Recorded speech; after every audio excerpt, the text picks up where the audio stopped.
Usually you look live here on Definite Fiction at the Upstate here in Rock Hill. There is no looking live today. All you can do is hear live as Jeff and I have come to South Pointe High School for an audio-only stream.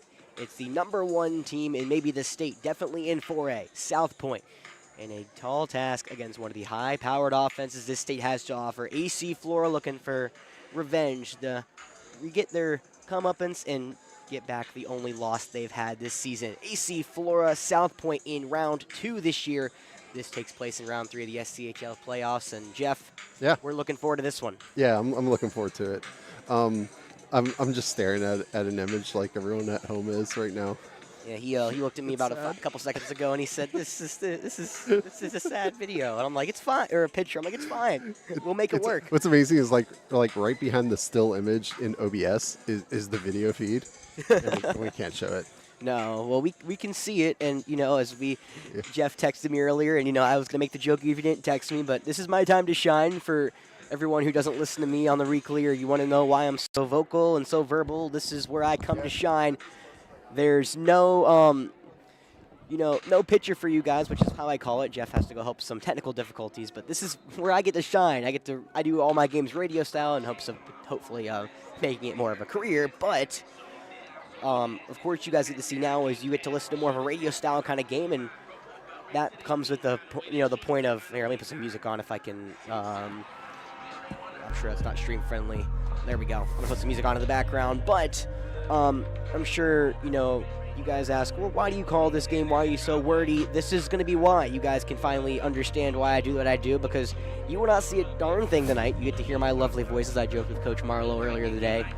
But we are looking forward to a game. AC Flora and South Pointe in the second game between these two teams. As Jeff, I put some background music on. I didn't want the state. Oh, yeah. And it's a pretty loud. It's not terribly loud, but it's loud enough that it could, disrupt the stream. We don't want that. No, that's good. I'll turn it down a little bit for the people at home so they can hear us a little bit better.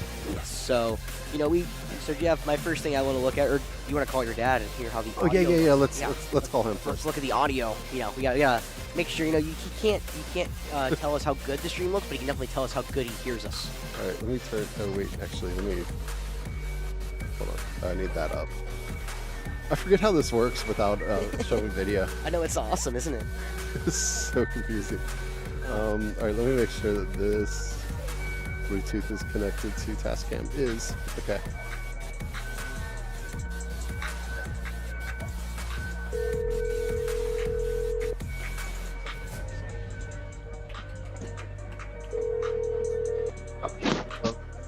Yes, sir. Hey, you're live on the stream. Don't curse. I'm doing what? Don't curse. So we're only broadcasting a static image.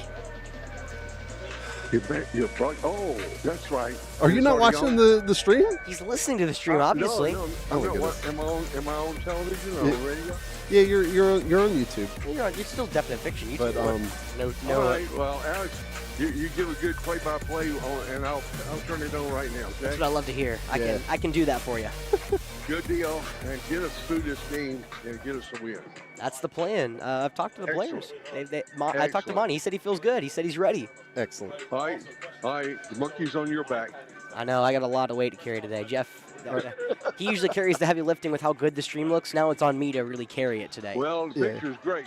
Yeah. Should look real. The seniors. It's a shot of the seniors for Flora. I'm going to check right now. Okay. But y'all have a good broadcast. All right. Awesome. Thank you. Okay. All right. I'll talk to you later. Bye. Okay. Bye-bye. All right. Well, we sound good, apparently. That's good. Yeah. I think we can have some fun here, Jeff, before we really get into the thick of things. But we were walking in, and you said this really kind of debunks my theory of the press box. We're on the away side, of course. Unfortunately, y'all can't see us. That sucks. I have a table here. They have a built-in table. This is awesome. Yeah. But they put it in for you this year. I know. I love this place already. But you said coming into the game, Jeff, or the stadium, you said, well, it debunks my theory because usually Jeff's theory is if there's an away side press box, it's usually the old home side. Yeah. But he said these don't look that different, like kind of when they were built and how they're set up. It looks like this has always been the away side, and that's always been the home side. Yeah, I think they just built them like this, as opposed to like Zemp Stadium, Camden. I think they definitely switched at some point. The stadium that we just went to was at Seneca. Seneca. It seems like the away side is the old home side just because of the size, the scale is down. I would And agree. I mean that's the way it was at Memorial, except they got rid of the home side press box. Haynes was telling us about that. Oh gosh, I don't know. I don't know if we need a three-man broadcast. Oh god. This is Jeff also joked. Speaking of which, he's like, I get to spread misinformation tonight. You guys have no idea if Flora's winning or losing. Oh, yeah. It's only based on me. Yeah. So it takes a little of the irony out of the my YouTube channel title, Definite Fiction, because like if we're live streaming, the point is that it's definitely real. And so yeah, the fiction is just irony at that point. But you guys don't even know because you can't see it. You just have to trust us. I know that's a scary thought, Jeff. Trusting me and trusting you. Oh I know. gosh. That's gonna be a fun one. Yeah. Speaking of which, so I am filming tonight, and I will upload highlights. If we win, the highlights will be up tomorrow. If we lose, it'll take a couple weeks. Yeah, usually we always joke, Jeff, the drive home's always about 15 minutes shorter. I think a lot shorter when from we here. win. So we're hoping for a win tonight.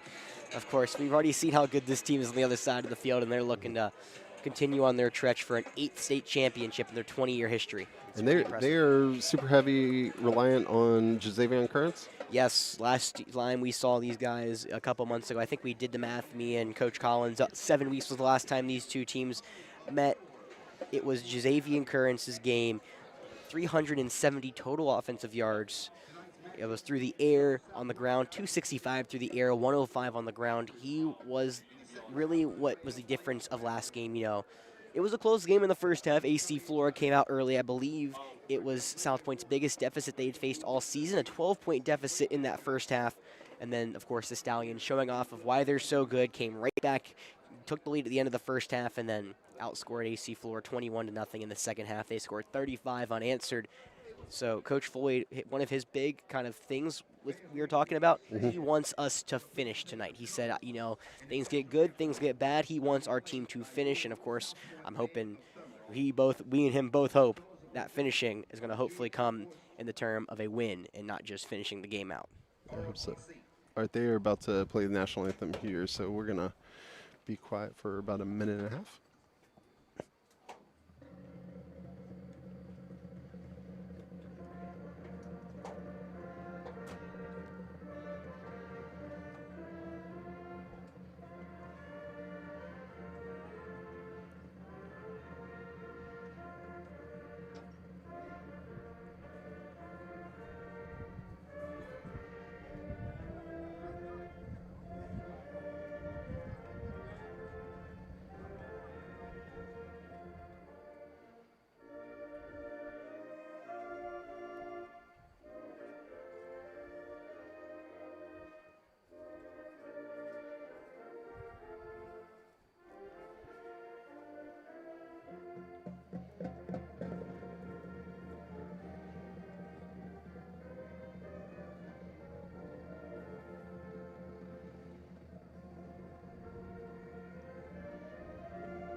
All right, that was the national anthem. I also don't have a microphone pointed at the field, so I'm not sure how easily you guys could have heard that at home. Don't worry, it definitely was the national anthem. Yes. But as you said, Jeff, now back to the point, Jazavian Currents was, what the difference maker was in that first game. Talking to Coach Floyd, I would never ask what exactly the game plan is. Of course, I don't want to know that information, so don't spoil it. But he said there is a very big game plan involved against him, and he said he has a really good week of preparation. He feels like his team is up to the task of trying to slow him down. Of course, I always say on the stream, my mentality with good players, you're not gonna stop them. I just don't believe in that. I think if their players good enough, you will never stop them completely, but you can slow them down. And to an extent, AC Flora was able to do that the last game against South Pointe. We talk about their number one receiver, Malik Ratliff, the freak is what they call him, on the season. 30 receptions, 600 yards, 8 touchdowns. For South Pointe in the last game, only 2 receptions, 10 yards. However, it was another receiver that killed us. That was Dalen Duncan, the senior. Went off for 8 receptions, 170 yards against the Falcons. He was the main man that Currents found, and that was what kind of led to the big blowout in the second half. AC Flora needs to play with these guys, and that's going to come on the back of Roper Wensky and now the emerging Jalen Simmons. You know, Jeff, I did the math. We did the math both on the way up here. Jalen Simmons, his first 5 games of the season, 31 carries, 198 yards. Then it took a flip after that South Point game. York was, I believe, the first one, of course, now in the playoffs. His last 5 games, regular season, the playoffs. The last 7, 123 carries, 1,039 yards for Simmons. He has been lights out in the second half of the season. And, of course, coming off a career day, 35 carries, an official 336 yards, 3 touchdowns for Simmons against Seneca last week. Yeah. You know, Coach Floyd said we were able to exploit Seneca's disadvantage in the run game last week. He said he credited Coach Collins. I think Coach Collins is smart enough to know that Seneca, you know, that wasn't their strong suit against the run game, but he also is going to make sure that we're going to make sure they can stop it. We're going to throw Simmons at them, and we're going to see if South Point can handle what was Jalen Simmons, because, Jeff, it was a rough go of things against South Point in the run aspect last time we played them. Yeah, we didn't gain a lot, did we? No, 70 total yards of running. Yeah. It was led by Quan Williams with 10 carries, 30 yards, but really kind of what hurts, and I actually do have a couple of these stats, Jeff, from last week. Most of their rushing yards, about 60 of them, came in the first half of that game. Maybe a little give or take, because I have those stats. I try to keep half and half, and a lot of that does go down to how Juice Wells went, or not Juice Wells, Juice Thompson. Yeah, Juice Wells is not our favorite person around here in Gamecock country. But Juice Thompson is. Juice Thompson is one of our favorite people in here in Gamecock country. Juice went down with an injury, of course. He did damage to one of his knees. And yeah, we had to scramble to piece yes, together. And you saw that as well in the York game. Coach Floyd made a very big point of that as well. He said the same thing was again in the York. AC Flora struggled until, again, Simmons kind of carried at the end, and Jalen Simmons has become that lead back, and we have a very much more compact and competitive offensive line that we did in the second half of that game. A lot of that's on the right guard, Caden Brown, who came in and has played amazing. Jamari Carmichael's also moved to left tackle. He has been stellar, as well as, of course, Jay McGowan, Brett Epps, Prince King, rounding out the offensive line. Those guys have been problems up front, and they have a tall task in front of them, one of the best D-lines potentially in the state. South Point up there with ours as well. Ours has no slouch as well. Yeah. But, of course, South Point, we both credit me and Coach Collins both agree. This is the best defensive line defense in the state, South Point. And, of course, it's led by 2 very, very good players. Of course, the All-American invitee for South Point, Seth Tillman, and, of course, the Gamecock signee, Xavier Kearns. We're not signing yet, but your hope, commit. Barring a late flip, he will be going to play his ball with South Carolina upcoming. Number 0. He had a pick against Roper last time. He made a very big impact for the Stallions last time around. We're going to hopefully have to, again, negate how good he is. It's easier said than done, and of course, everybody knows that, including me. Yeah. I mean, I think, just try to keep him in the pocket as much as possible, because you know, we talked about it and saw it last time. I mean, he is a defensive back. He's quarterback because he's the most talented, he's the most athletic person on the team. Yes. But he's not a normal quarterback. He can underthrow the deep ball some. So we'll see. Yes, sir. Kearns did not have his best game throwing-wise against AC Flora. Again, the passing yards are up. Caveated in all that. 2 interceptions, 1 to Azel Banag. Well, I was about to say you can see on screen right there. You cannot, Azel. You cannot see on the screen. No, you cannot. But Azel, of course, one of our captains. We'll go captains real quick for AC Flora, Roper Wensky, Azel Banag, Kendall Bird, as well as Quan Williams. For the other side, South Point's, of course, Jazavian, who goes by Zay. So I may start calling him Zay here and there, but Jazavian, Kearns, RJ Brown, number 6, KJ Berg, that's their main man in the middle of that defense, as well as one of the leaders in the back end as well. Number 32, Darian Judge.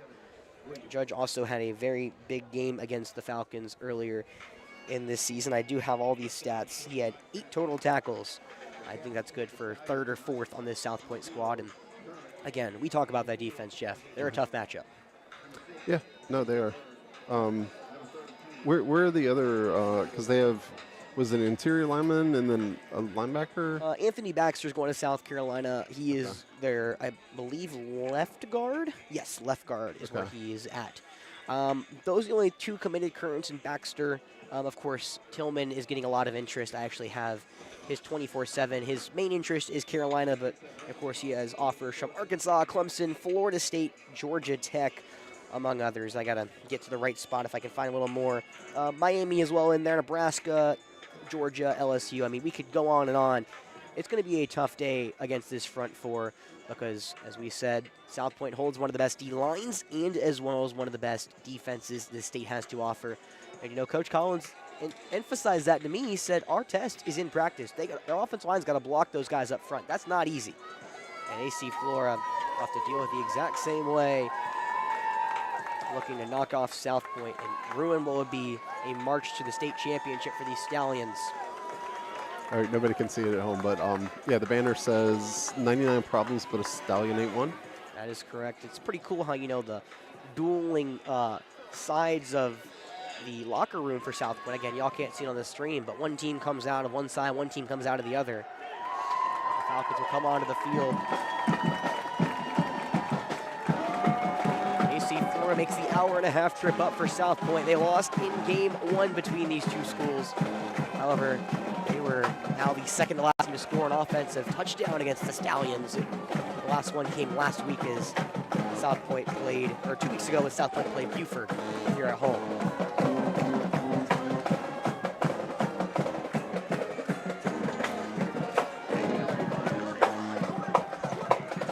I keep looking back at my laptop and not seeing the screen.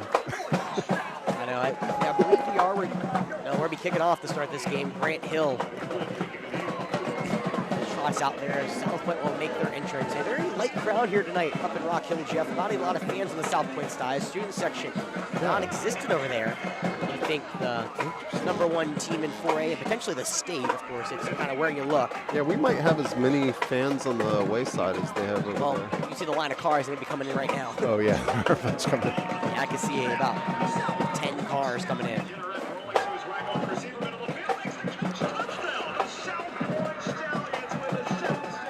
Coach Collins, kind of underrated storyline. I meant to ask him about this, but if my math is correct, he's looking for his 100th win as a head coach tonight here against AC Flora. Yeah, he's 99-81 all time. Where South Pointe's last loss came against #1 in North Carolina, Huff. That was a 14-10 game. It's a very different South Pointe team since then. You know, you hear a couple people talk, KJ Berg, and of course Bryson Ginn, the defensive end for South Pointe. They said they have a mob mentality. That's a phrase they've been saying pretty much since the second game of the season. It stands for mentality of ball and brotherhood. These guys are hungry. They come together as one, and this team plays together, looking to knock off AC Flora in what would be the now fourth straight win. There we go, Alex. Fourth straight win for the Stallions against the Falcons. And no, I guess it will be AC Flora returning the kick, Jeff. As you know, Grant was on the field, but South Pointe flipped over. How about?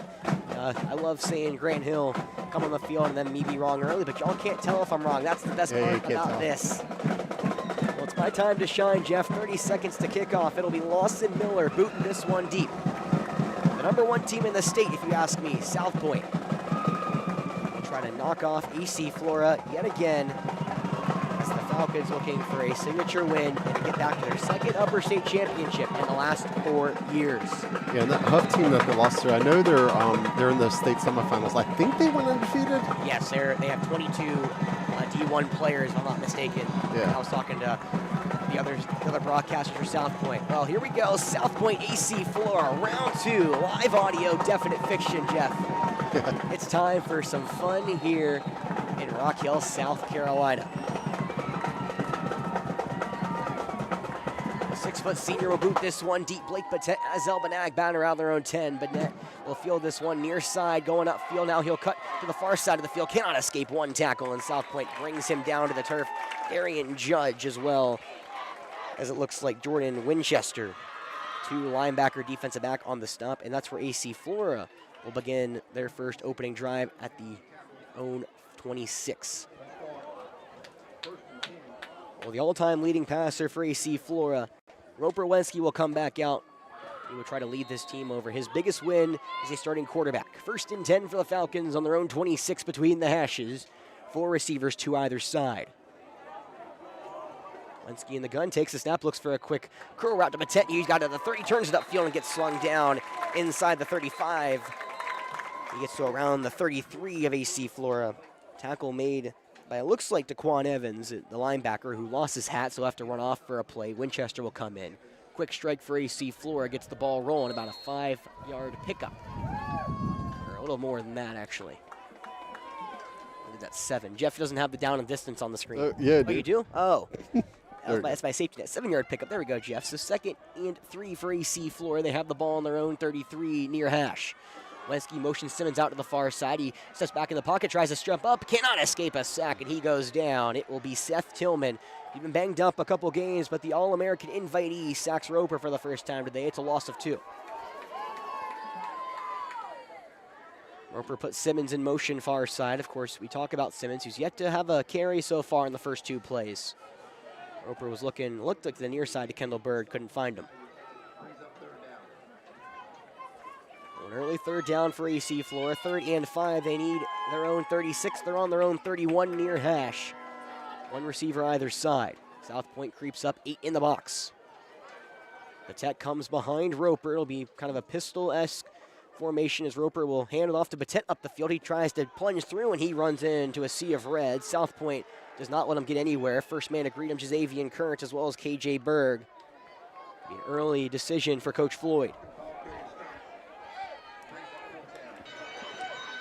It looks like the punt team will come on. South Pointe, this defense stellar all season, only allowing just over a touchdown per game, makes the Falcons go 3 and out.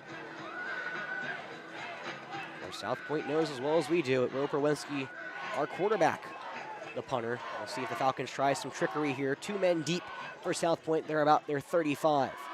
Roper back inside his own 20. He looks like he will just boot this one. A low line drive. The hit's just past midfield. Boots up to around the 40. It'll be taken in by, it looks like, a receiver, as now it's going to be a flag coming in from top to near side. He steps out of bounds. It was, I believe, Dalen Duncan, number 10. Usually number 9, threw me off for a second. He was back there deep to return, but 2 flags out at around the South Pointe 45, maybe holding. So Duncan, who was able to get past the 45, will lose a couple of yards there.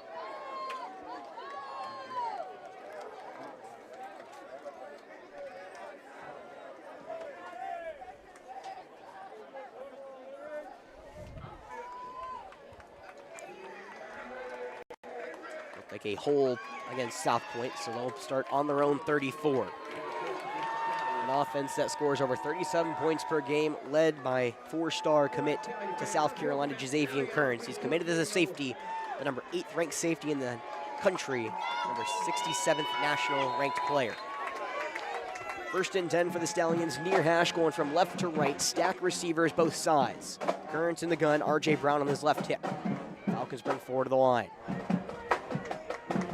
Currents and claps, he'll get the snap and he'll hand it off to Brown, runs a straight upfield. He runs into a great D-line. AC Flora wraps him up, just a minimal gain to around the South Pointe 36, 2 yards on the pickup. A couple of Falcons at the bottom of that pile, I believe. Brennan Williams, Isaiah Watson. Brown almost was able to squirm out of 1. He gets 3 on the carry.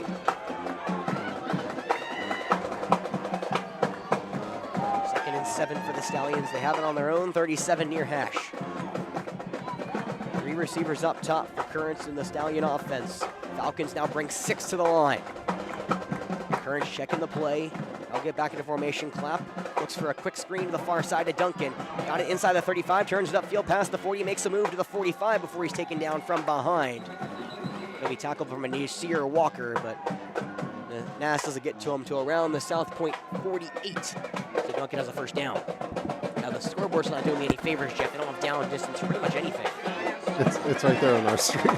Yeah, but I can't see it on mine. I know. So South Pointe 2 around the 48. 1st and 10 of their own on the far hash, going from left to right. Currents will get the snaps, roll out here to the near side, looks for an out route. Got it to Duncan inside the 40. He moves up to the 30, to the 20. He will break it to the 10, to the 5, makes a move and will score. South Pointe with a 52-yard touchdown strike. Dalen Duncan, who had the big gain earlier this season, sets the tempo with 8:45 here to go in this first quarter. 6-0 lead for South Pointe.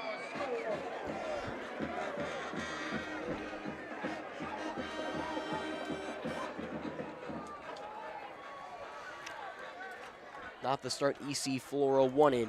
However, Dalen Duncan, after 170 yards in their first meeting, makes his name known again to Falcon faithful. Lawson Miller on for the extra point.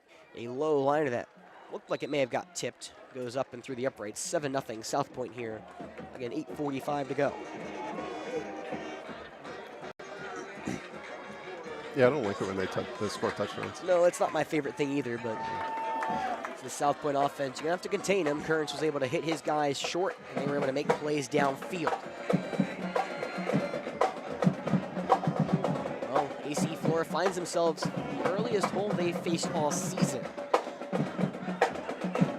After just over 3 minutes of game time, they trail 7-0 on the road in a foreign environment.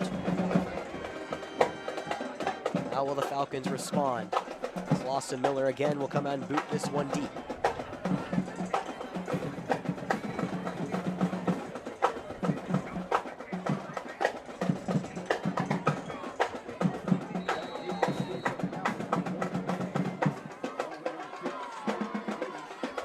Miller puts his hand up in the air. And with his bright orange cleats, he'll set this one in the motion, boot this one deep. It'll be taken in by Batet as no, he lets that one bounce at the 2 and goes to the touchback inside the end zone. Batet already has a kickoff return to the house. He made sure he tried on the first time. Unfortunately, that time wasn't as fruitful as Miller made sure he couldn't return it.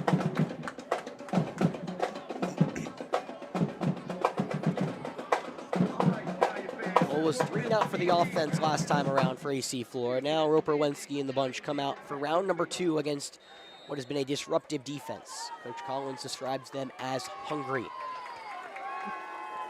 1st and 10 for the Falcons, going from right to left between the hashes on their own 20. South Pointe again loading the box, 8 in there. Simmons on the right hip of Wensky, and that's where the ball goes. Runs to the right side all the way. Simmons taking in behind the line. He tries to fight forward to the 20, and that's where he goes down. First man to greet him is Bryson Ginn, excuse me. The defensive end before the rest of the defensive line corrals him. No gain on the play.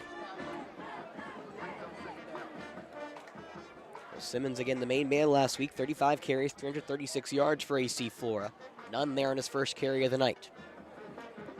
2nd and 10 for AC Flora on their own 20 near hash. 8:15 to go here in this first quarter. Once he gets the snap, he drops back, looks to the far side of the field where his 2 receivers, gets a quick hitch at the 30. It is caught by Blake Batet, turns it upfield, but he gets tripped up just past it. Tackle made by CJ Wary,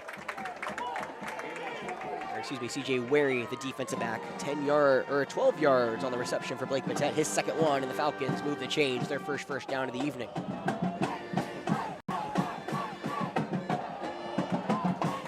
That's kind of the do-it-all gadget player for AC Flora. Kickoff returns, punt returns, rushing, receiving. He does it all now. 1st and 10 for AC Flora on the far hash on their own 32. 3 receivers down low. Wesky gets the snap. Going to be a screen here to Benag near side. Makes one man miss. Shoots inside to the 35. Turns upfield and gets tackled by Judge, the defensive back, as well as Gordon Miles and Kearns there as well. Looks like about a 5-yard gain for Benag. He gets to around the 37. Roper now 3 for 3 to start the day. Yeah, so Blake has 1 opening on his bingo card Yes. for scoring. Yes, it's the punt return, as you said, Jeff. Yeah. 2nd and 5 for the Falcons on their own 37, going from right to left near hash. 7 minutes to go here in this first quarter. 2 receivers down low, 1 up top.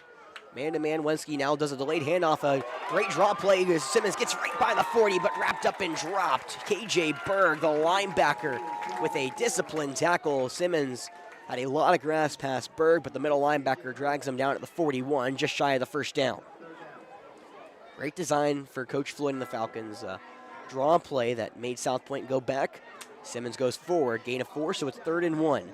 Falcons on their own 41, need the 42. South Pointe brings 7 to the box. Wensky in the gun. On the right hip is Simmons, who will now check the play at the line again. Coach Floyd looking around. I'm not sure I can see a play clock, so I'm not sure if it's winding down or not. And Coach Floyd will, as he usually does, burn his first time out early here in this first quarter. Wants to make sure they can convert here on a 3rd and 1. Well, while we have a quick break, again, radio gives me a little less time to kind of breathe and more time to try to tell you guys what's going on. I'll do what I can here I got a lot of weight on my shoulders. I told you would think that no video would be easier, but it's not. No, it's definitely not. Well, real quick before we go out of the break, step back in time at Mill Pond Steakhouse, where rustic elegance meets southern hospitality in beautiful, historic Pointe, South Carolina. Nestled just a short drive from Columbia, discover a serene dining experience unlike anything else in the state. Savor certified black Angus beef, low country seafood specialties, and favorites like marinated rack of lamb, while enjoying breathtaking views of the historic Mill Pond. Experience top-notch service where everything is just perfect. Reserve your table today at millpondsteakhouse.com. And just like last week, we'll have one of the sponsors featured during each of the quarters. Yes, so of course, first quarter again, Mill Pond Steakhouse, our first sponsor all the way back in game 1 against Westwood. 3rd and 1 for AC Flora on their own 41 near hash. They need the 42 for a first. And the gun is Wensky on the left hip. Is Simmons. He tries to plunge forward, right into the defensive line, and maybe got a yard if that. First man to greet him was KJ Berg, and then the rest of the South Pointe Stallions converged. Looks like they will not give him a yard, so it'll be 4th down.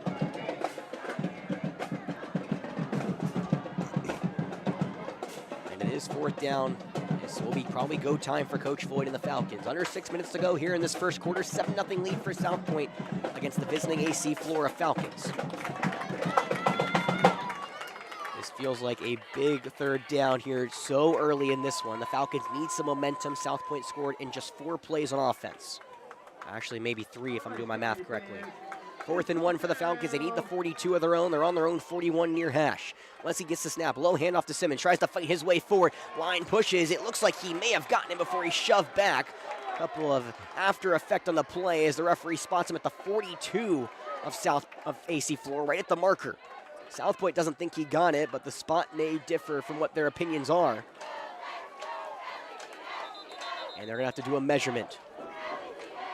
South Pointe defense trying to go off the field. The Falcon offense staying on.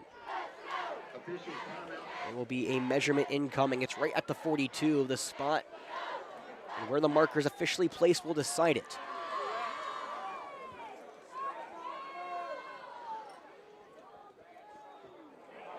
It comes up maybe an inch short. Turnover on downs for Simmons.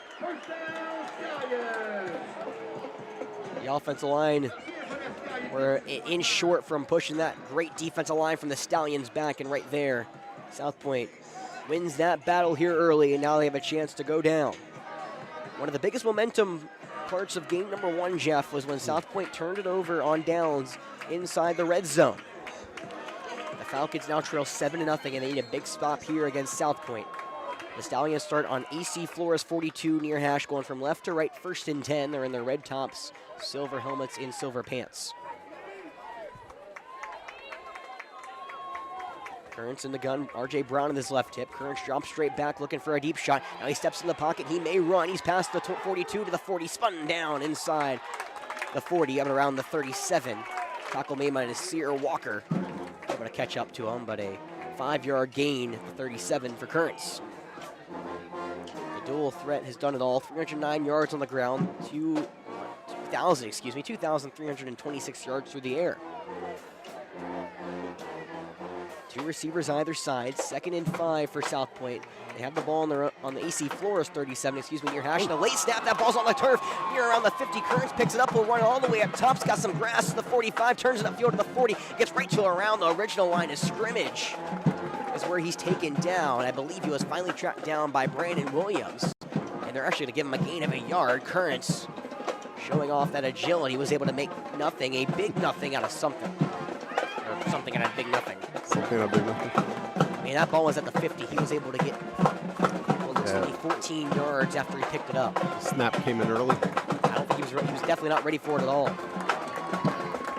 So 3rd and 5 for the Stallions. They need the Falcon 31, I believe, maybe 32. They're on 36. Current shots back, looking for a deep shot far side of the field in coverage. Batet, it's incomplete for Ratcliffe. They took a shot, they may have liked it, but Batet in coverage makes it go long. And now the South Pointe decision, 4th down and 4. And it looks like they're going to try to go for this one, Jeff. AC Flora has been stellar on 3rd downs. Only 26% of the time the team gets it. On 4th down, it's 36% of the time. South Pointe needs AC Flora's 32. They're on AC Flora's 36 far hash, 4th and 4. And it looks like a hard count that may work in the Stallions' favor. Nasir Walker pointing at the offense, but I'm not sure it's going to go the way the Falcons want. Coach Floyd not happy, and it will be a false start. AC Flora discipline is not going to go in their favor. It will be a first down for South Pointe on the hard count. It was South Pointe in game 1 who killed themselves with penalties. AC Flora commits the first one here on defense. So now 1st and 10 for South Pointe on AC Flora's 31 far hash. 2 receivers either side for Currents. He gets the snap. He'll fake the handoff to Brown. He'll keep it himself. He runs it left side. Got a crease past the 20. Angles past to the 15 and gets squirted out of bounds inside the 15. I believe that tackle was made by Blake Batet, the defensive back at the AC Flora 13. But Currents, right on cue, does his job, 18 yards. His legs are a problem, and they have been so far. Already 24 yards off 3 carries. 1st and 10 on the Falcon 13 far hash. Currents with Brown on the right hip. Gets the snap. It's going to go to Brown up the middle. He's got a crease, and he will walk into the end zone. Touchdown. Falcons are not able to even touch Brown. A 13-yard burst up the middle, and it's now 13-0.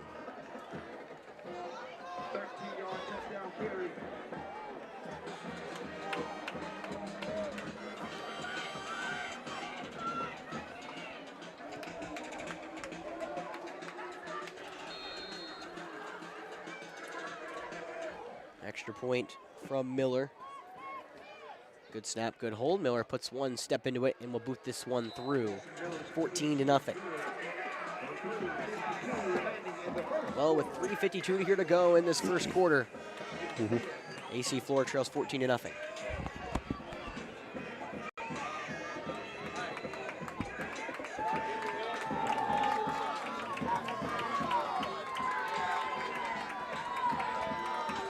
Early hole for the Falcons. 14-0 lead for South Pointe. It's been a beautiful start for the Stallions. Nightmare for AC Flora.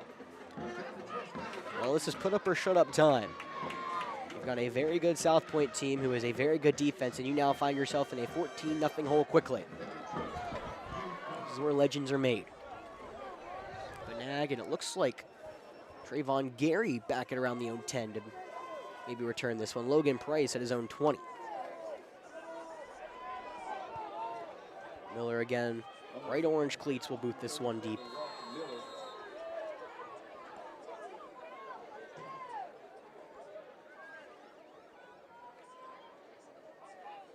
Austin Miller will run into this one and boot this one. It may be returnable, but Gary will let this one bounce inside the 5, and it will go into the end zone.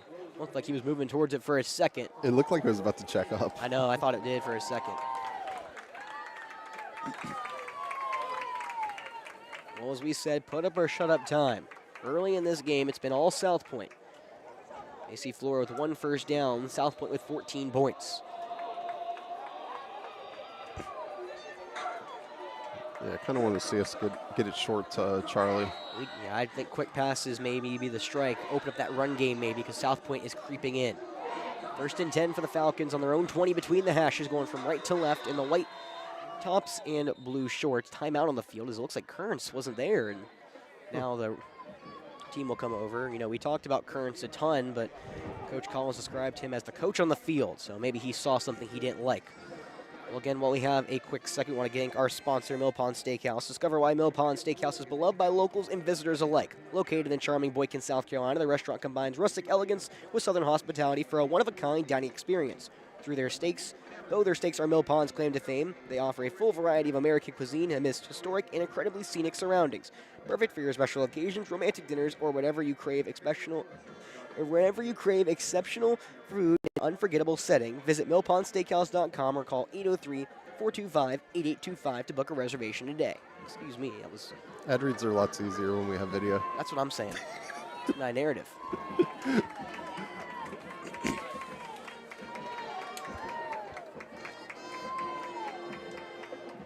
Well, here we go. 1st and 10 for the Falcons against 8. South Pointe creeping in.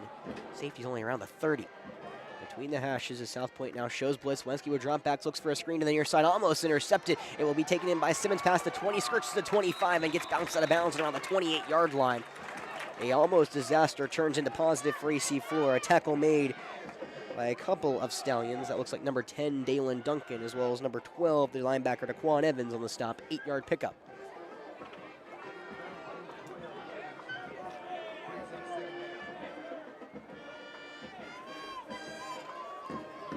Roper's perfect so far. Second, and it looks like 2. Falcons on their own 28 near hash. Wenski gets the snap. He'll hand it off to Simmons, who runs right up the middle, and it's a brick wall yet again. Actually, he squirms out of one tackle and then gets taken down by the linebacker, Evans. It'll be a first down, though. 3-yard pickup for Simmons, who was able to, again, make something out of nothing. Yeah, that was a good 3 yards by him. A powerful run, and that's what Simmons has been known for, Jeff. He's been a very tough runner to bring down.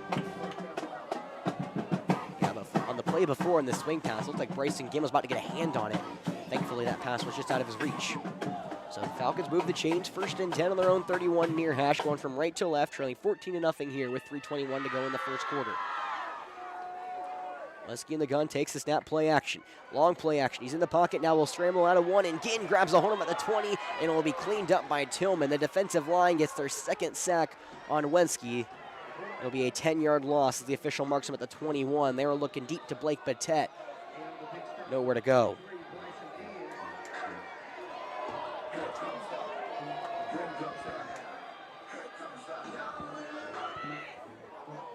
Good coverage on the back end from South Pointe. Looked like it was more of a coverage sack rather than a rush sack as Roper spun right into Ginn, who was set in the near side edge, and Roper was almost kind of fighting to stay out of it, and then the All-American Tillman was able to finish that one up, and the Falcons taking their time. 2:30 here to go in this first quarter. Now they'll get set up. 2nd and 20 on their own 21 near hash. Once he gets the snap, puts Simmons out to the top, and that's where the ball's going to go up. A top screen to the 20, makes one man miss to the 25, shags off a tackler, closing in on the 30 before he's taken a dump out of bounds by Gordon Miles, the safety. Falcon faithful may have wanted a late whistle there, but no call. It'll be 3rd and long. 5-yard pickup, another play where Simmons was able to make again something out of nothing.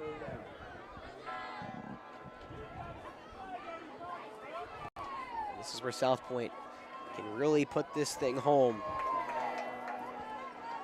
It'll be 3rd and 15.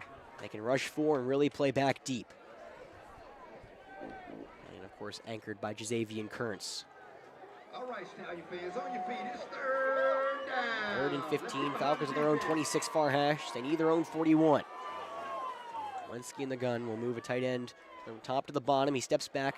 Pocket collapses. Wenski steps up and gets wrapped up and dropped yet again back at his own 21. Seth Tillman yet again. He's making a name for himself. 3rd time he's been back near Roper's name, and it's a 4th down incoming. Falcons want to boot this one away. 3rd down, stop. Let's hear it for the defense. The Forstall All-American game invitee over in Texas. He'll be playing there in about January. Right now, he looks like he's all over the Falcons line. Number 11, Gordon Miles. Roper back inside his own 10.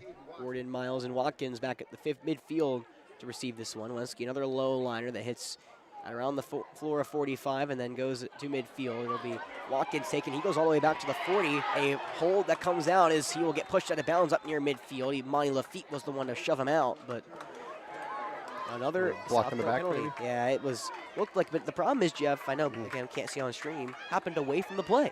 Yeah. Up near around the 45, middle of the field, with Watkins making his move to the far side.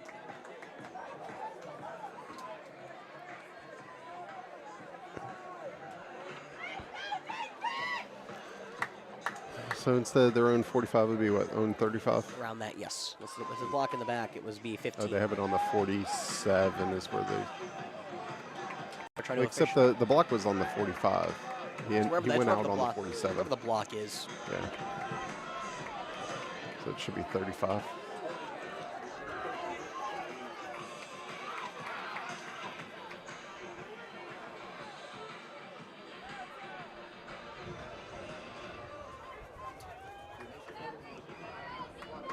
Will be a hold call against the Stallions, so they'll move back to their own 35.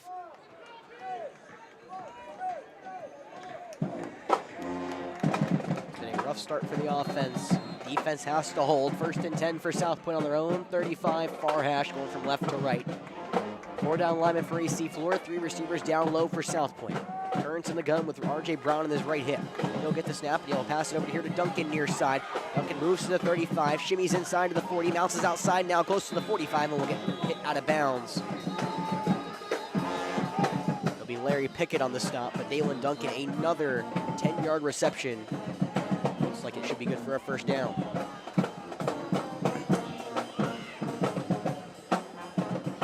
Duncan, his 3rd reception, 74 yards already.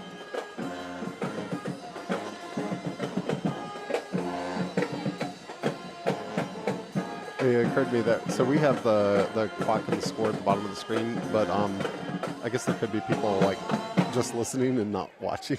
I guess there was something said as well for AC Flora. 15 yards were added to the end of that pass. So now South Pointe moves back into Falcon territory. Be 1st and 10 on the Falcon 39.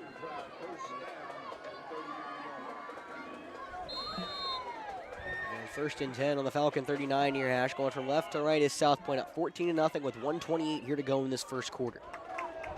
Burns in the gun, Brown on his left hip. He'll get the snap, and the handoff will go to Brown straight up the middle. He tries to bounce, and then comes up the middle, bursts through the hole, gets 1 tackle. Ball comes out at the end, and they're going to say he's down.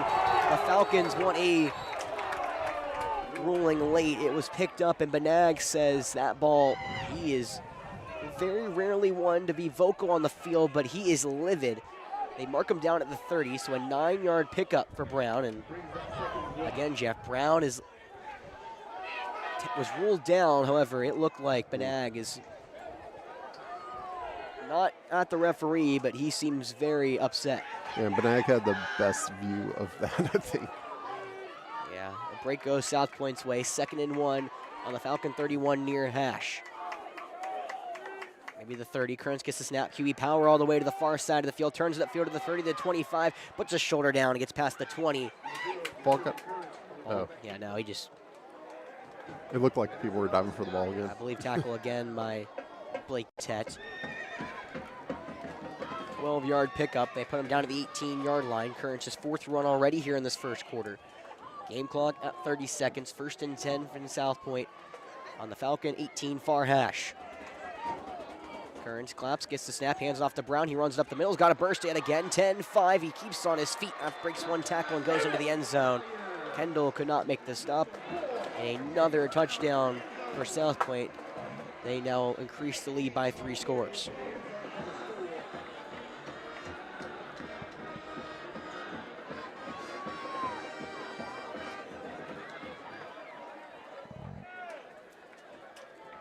A couple breaks are not going Flora's way, and South Pointe taking advantage. 20-0, extra point pending here. Lawson Miller on to kick it. Falcons come hot off the edge, but not in time. A low line drive is good, and it's now 21-0 for the Stallions. Well, this is the 2nd biggest deficit AC Flora's faced all season. First one was 23, and that was in game number 1 against South Pointe.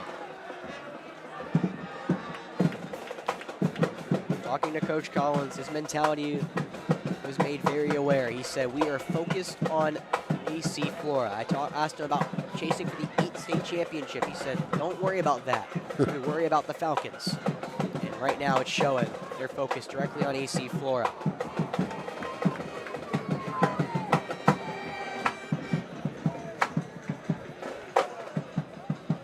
Well, Coach Floyd said he had to limit explosive plays. So we get some pressure and run the ball. So far, none of those have been coming true here for the Falcons. A lot of time to turn this one around, but it's against a very, very daunting defense. Miller will boot this one from his own 40. A low line and kick that will be taken in by Batena, his own 10 near hash. He's going to run it upfield. Past the 25, has a crease to the 30 and makes a tackle. KJ Berg, he'll go down at the 32 of the Falcons. This South Pointe team does not miss tackles, Jeff. No. Coach Floyd said the hard part about facing this defense is they make you do it again. I said, what's the hard about not playing this team twice? He said, they don't miss tackles. They make you do it again and again and again. And right there, all Blake needed to do was break 1 tackle. He may have been gone. Well, Trailing 21-0, 1st and 10 for AC Flora on their own 32, going from right to left near hash. Wesky in the gun, gets the snap, looks for a quick slant over the middle. Now the far slant is taken in by Blake Patet, took a shot, no, hits the turf, incomplete. And that's stopped by Caden Watkins, the DB. It's Roper's first incompletion, I believe, of the day. He's just taken 3 sacks, is why his numbers look a little better than the score says.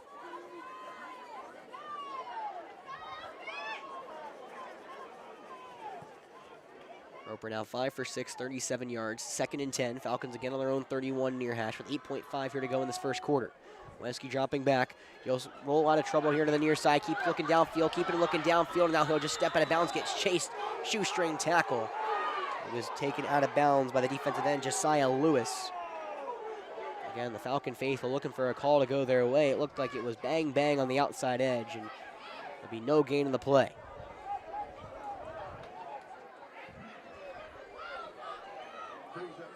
Maybe a loss of 1 is what they're going to actually mark him out. So it will go as a sack in that sense for Lewis. 3rd and 11 for AC Flora. They need their own 42. They're on their own 31. South Pointe creeps in. Kearns at the center of that. Falcons drop back. Roper looking to the far side. Nobody home, and he steps up into the rush yet again is Seth Tillman.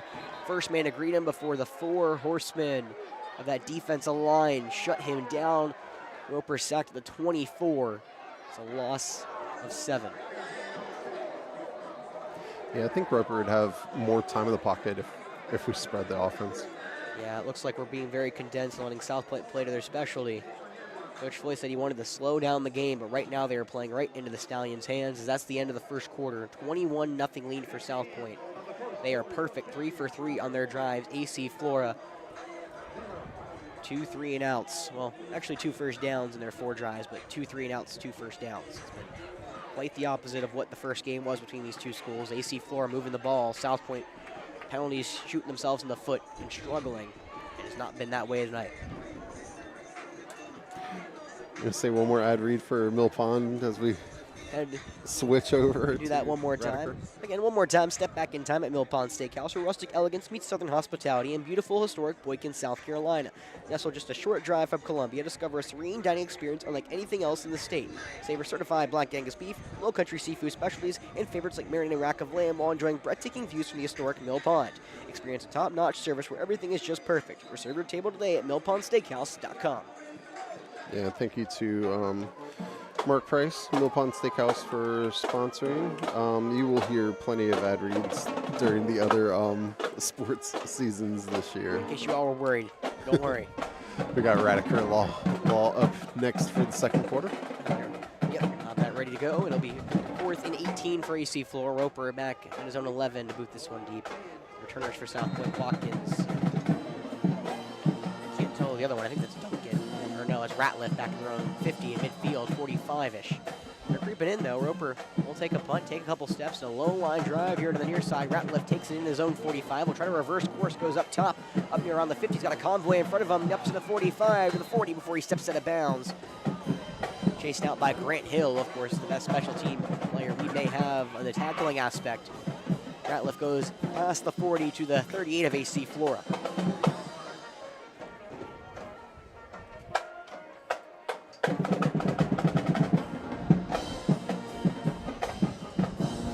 They do mark him out of the 40. They started at the 38 and then went back.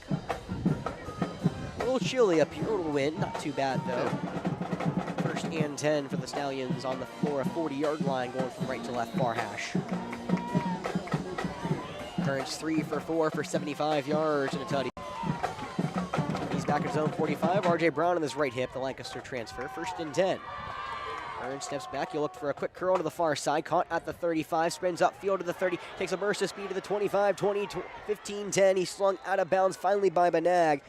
It was Caden Vassell on the reception who turned it upfield for a big gain.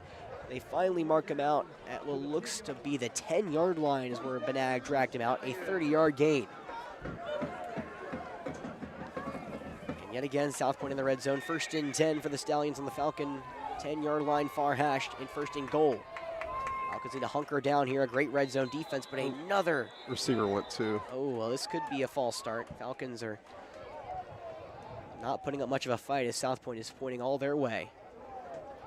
As it will be a false start though, Jeff. I think the receiver, as you said, moved first, which may give the Falcons kind of a breather. It was Tamarian Clausen, or maybe Tamarian Starnes, excuse me, not Tamaje Clausen. Yeah. So false start backs them up 5 as the offensive line was like, we did our job. Collateral damage on the hard count. Correct, as the center took a tumble back, Brandon Williams. First and goal now from the 15 for South Pointe on the Falcon 15 on the far hash. Currents in the gun, gets the snap. He'll be a quarterback draw all the way to the 10. Bursts the speed to the 5, and he keeps his feet and dives into the end zone. A score for Jazavian Currents. 15 yards for the South Carolina commit. It is all South Pointe here. But when he decides to go, it's like instant. Like he is quick. Already in the secondary. And I was talking to the announcer, well, the broadcasters for South Pointe on the radio over there, Chet and Tyler, and we talked about how Charlie was maybe the fastest man on the field, and they said you don't see Jazavian get up to top speed many times, and Currents right there showed it off. A quick burst, and he exploded through the hole. Extra point from Miller, up and good, and AC Flora finds himself in a 28-0 hole with 11:34 left to go here in this first half. Not a good place to be. No, we are not in a spot that behooves us, but if our offense is going to do it, that's maybe the only one that can. Flora's offense averaging over 40 points a game. They have the chance to go high octane, but they need to do it quickly, because it's going to be very hard to keep that South Pointe offense at bay for long. Of course, it feels like the offense just has not gotten going. They've not gotten past midfield yet. I feel like in that first game, we only went 5 wide, like 1 or 2 plays. Yeah, I just don't think Coach Floyd feels comfortable going 5 wide. It's kind of how it seems, which I'm not exactly sure why. Yeah.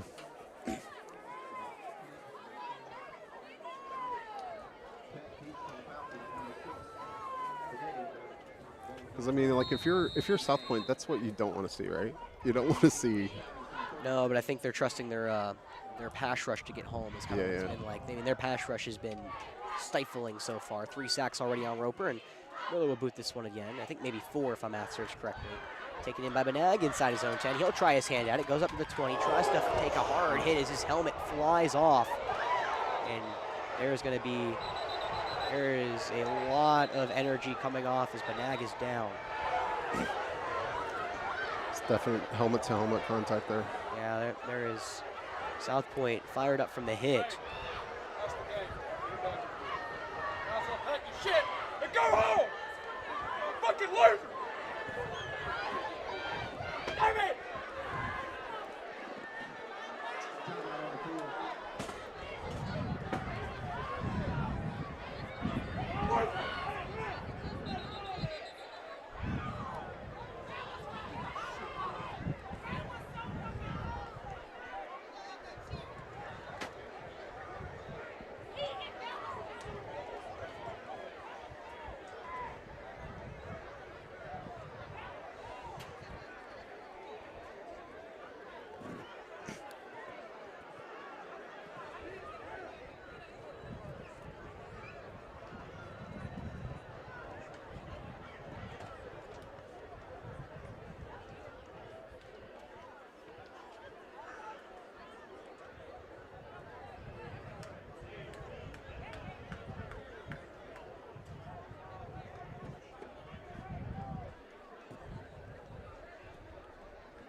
Everyone on home, Azell has sat up.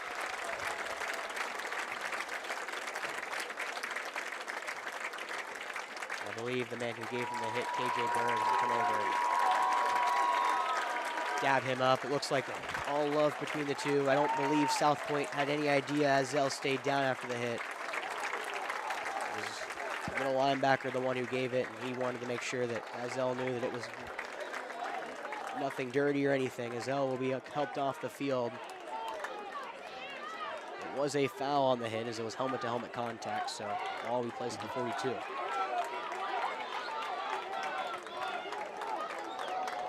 Well, you see Flora's gem, Azell Banag will step off the field, potentially for the final time. Banag, we've been talking about all season, and of course, Jeff, I had finally done it. I had, I finally brought my folder from game one to read off his offer sheet. Yeah. But going into the year, Azell has offers from Charlotte, East Carolina, Wofford, ETSU, App State, Liberty, Western Carolina. Now holds offers from places like Oregon, Duke, Georgia Tech, Wisconsin, maybe more to come. As he's been the heart and soul of this team, the leader of the defense.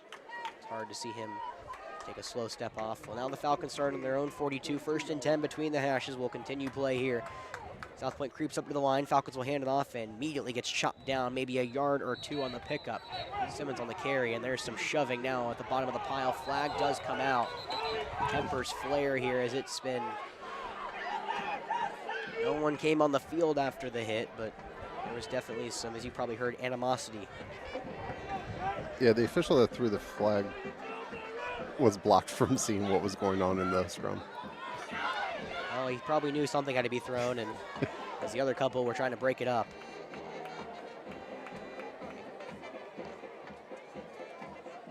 Personal foul against South Pointe. defense. 1st down. Looked like, I don't know exactly who it is. I know at least one of the players, Samir Gordon Miles. He was one of the ones tied up. I believe as well, Dalen Duncan was also in there. The two safeties looked like they had it. There was no gain on the play, but the AC Flora Falcons do move into plus territory for the first time today. 1st and 10 at the South Pointe 43. Between the hashes, Roper looks for a quick curl route on the far side. It is caught by Kendall Bird. He was blanketed by Watkins. Flag comes out as well at the 35. Bird goes down. Got to it early. He did, and Watkins, who was trying to play close and tight, Kendall was able to outmuscle him, and he's slow to get up a little gimpy. Watkins couldn't believe it, but it looked like he was all over Bird, who was trying to walk it off. Another flag on South Pointe, and this is where they had trouble in the first game against AC Flora, Jeff. They killed themselves some penalties. It's now back-to-back penalties, moves AC Flora in their best field position of the day. They're on the South Pointe 34 between the hashes. 11:09 here to go in this one. Whistles for... I'm not sure. I think they're probably just making sure the ball is spotted correctly and everything. A great catch as well by Bird. AC Flora's ace receiver as of late, 2,600 yards of receiving over his last 3 years. 1st and 10 for the Falcons on the 33 of South Pointe between the hashes. 2 receivers down low, 2 tight ends. Spinney motions out wide. Falcons looking for a screen passes, but at the 35 and immediately gets wrapped up. Nowhere to go. Tackled on the play by Caden Watkins.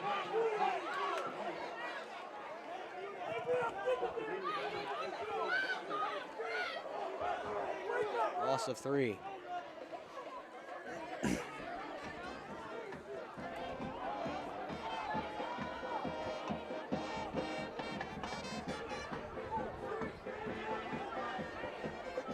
Was tackled at the South Pointe 36. Is now a long toss from Coach Floyd with his 2 receivers. Now Davis and Patek go into formation. Running to the far side of the field. It's going to be 2nd and 13 on the South Pointe 36 near hash. Simmons on the left hip, a Roper. Falcons need to spark. In the gun, Wesley gets the snap, play action, looking for a screen here to Patek. Yet again, he tries to turn upfield, but again, a loss of 1. This time, it's Samir Gordon Miles on this tackle at the 37.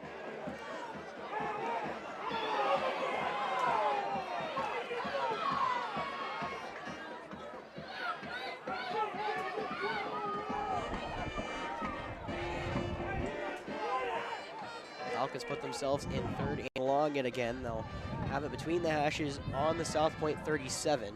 Just under 10 minutes here to go in this first half.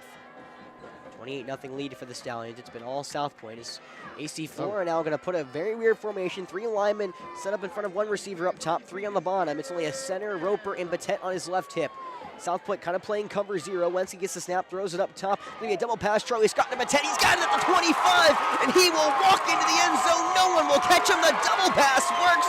Charlie Scott makes some pay, and the Falcons are on the board. Well, just like in the first game between these two schools, Jeff, Charlie Scott threw a pass that got down to the 1. This time, around a 40-yard pass to Batet. And the Falcons make South Pointe pay a little miscommunication for the Stallions. 28-6.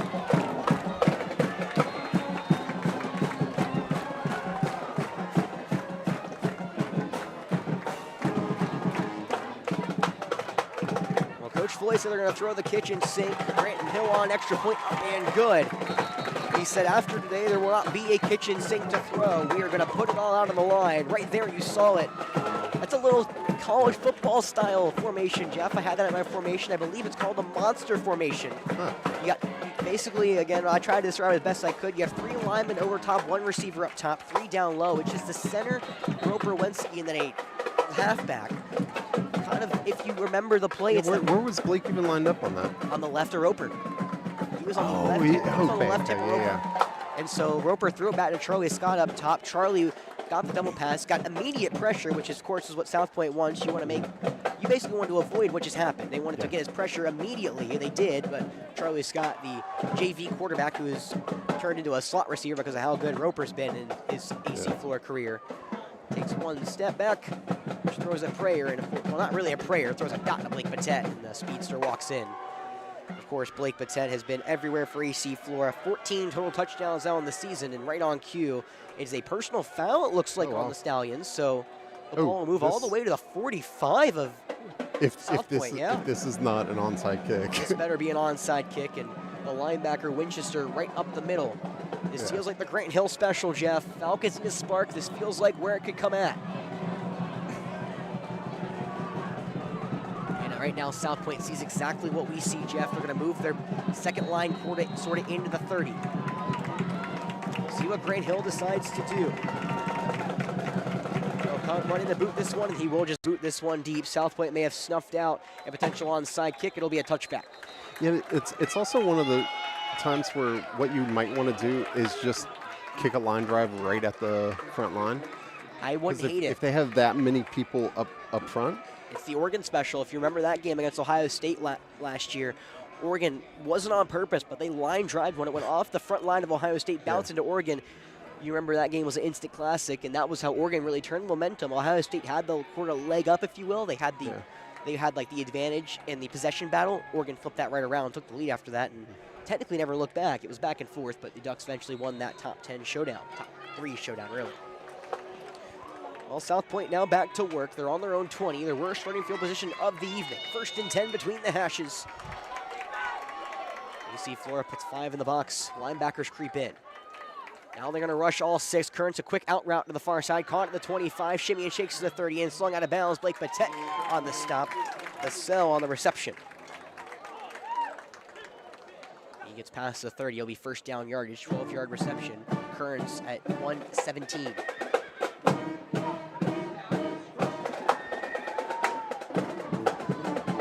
With 3 receptions, the sell with 2. Currents 5 for 6, 117. 9:19 here to go in this first half. 28-7 lead for the South Pointe Stallions. They're on their own 32 on the far hash. 1st and 10, trips down low for South Pointe. Currents gets the snap, he'll hand it off to Brown, runs right up the middle, gets through the initial line to the 45, strikes the tackle to the 40, then finally gets tag teamed by a couple of Falcons. Jordan Davis, Katie Daniels combined on the stop, but it's at the 44 of the Stallions, another burst of 12 yards. It's been chunk play after chunk play for South Pointe. AC Flora needs their stellar D-line to come into play. I've not really called their names at all today. First and 10 for South Pointe on their own 44. Far hash going from right to left. Yet again, trips down low. Falcons bring a blitz. Currents drops back, has time, steps up in the pocket, throws a far strike to the far side. Caught by Vaselli, turns it upfield to the 40, and then gets taken out of bounds at the 36 by Batet and Daniels. He gets spotted at the 35. 21-yard reception to Vaselli yet again. South Pointe right back in Falcon territory. First and 10 at the 35. The Falcons far hash. Currents in the backfield with R.J. Brown on his left hip. He gets the snap, quick screen route here to Dalen Duncan near side. He turns it upfield, goes to the 30. Flag fly is out as Duncan goes out of bounds at the 26 of the Falcons. Chased out of bounds by Katie and Brandon Williams. Should be a hold on the receiver? I believe so, yes. It was not in the vicinity of anything that we would have done. Again, I do feel obligated to note AC Flora without their main defender, as El Banag is not out on the field. Yeah, who's out there in this place? I guess. Just more Blake. Monty's still out there, Blake, Brandon, Yep. AD, Larry. Blake and Kendall as corners. Yeah. They've been using kind of Blake as the hybrid. They've been kind of rotating Kendall, Blake, Larry, and the switch between the linebackers with Brandon as well. So 10. Actually, it's going to be a 10-yard loss from. Well, it looks like they spotted right around the original line of scrimmage. Maybe a loss of 1. The hold was 9 yards down the field. I guess. So first and 11 for South Pointe on their own 36. Another hard count gets 2 Falcons to jump. PB and Isaiah Watson, or it's Caden Brown actually out there on the jump. And Falcons just not playing discipline up top. That's the 3rd hard count South Pointe has used. Second one that's gotten the Falcons here this evening. 28-7 lead, under 9 minutes there to go in this first half. South Pointe looking to pour it on against the Falcons and take back that 4-possession lead. Currents has the snap at the 31. He'll be a quarterback power to the left side of the 30, turns upfield to the 20, bursts of speed to the 20, but he goes out of bounds inside the 25. He was chased by Caden Brown. Jordan Davis all converge. Currents kind of not anything too egregious, but a little ton. He remembers when Jordan Davis clocked him on that first drive, a big-time sack. That time after the pickup, it was a 10-yard scramble for Currents. As they move right outside of the red zone, first and 10 for the Stallions on the Falcon 21 near hash. 4 down lineman for the Falcons. Davis creeps in as well as Brandon. Currents, quick clap. He looks to the far side. A quick screen route. Low ball is caught right at the line of scrimmage. That will be Dalen Duncan yet again, but no gain on the play. Dalen Duncan.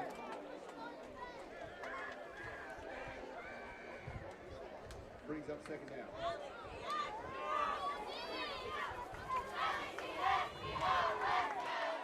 So a 2nd and 10 for South Pointe. First, 2nd and long for this drive here for the Stallions. They have the ball on the Falcon 21 far hash.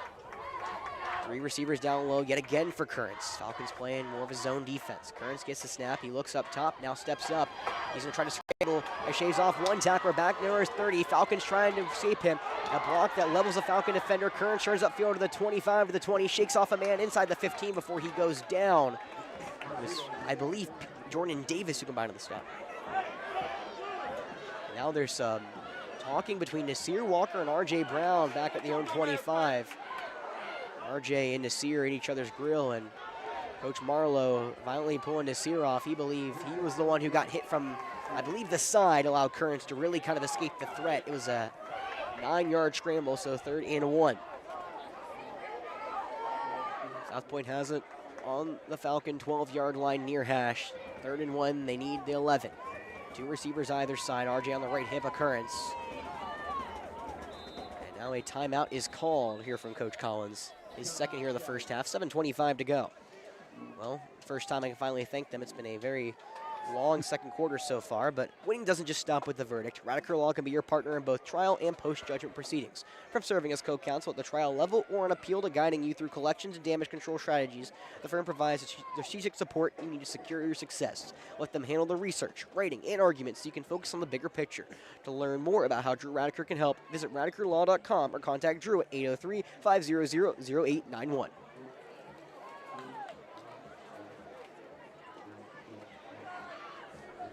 I mentioned it in the play, Jeff. It looked like Nasir kind of got hit from the side that play. I think it was Jaden Lee who delivered the hit, the right guard of South Pointe, and Nasir was the closest one to Currents. I thought there could have been a flag thrown. Yeah, it was kind of iffy, but it'd be like 50-50 for them throwing a flag Yeah. on that. but it looked like Nasir thought it should have been more than 50-50. Yes.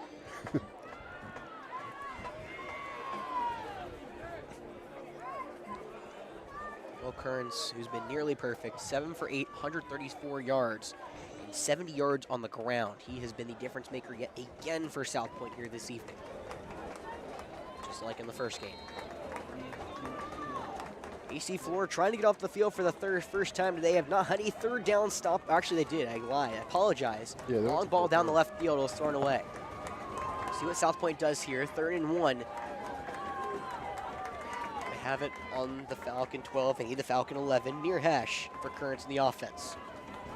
Currents gets the snap, hands it off to Brown. He'll run it upfield. No, he keeps it shifty outside of the 10, takes it upfield to the 5, and will walk into the end zone spinning. Jazavian Currents yet again showing off the shiftiness. Even faked me out on initial, and then he took it himself 11, 12 yards up the field for a touchdown. His 3rd one of the day.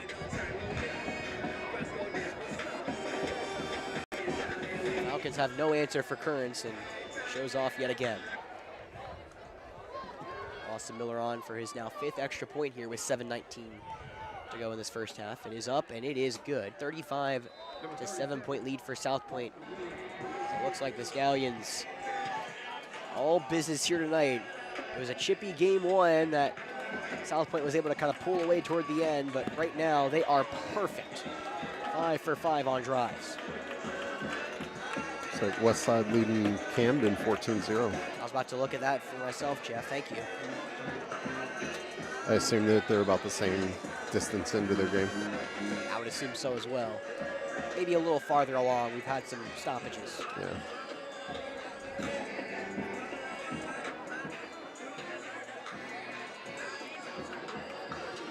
Darius Moten. He will go back around the 20, Patet. And it looks like Logan Price will be the deep man to return. Austin Miller back to boot this one away.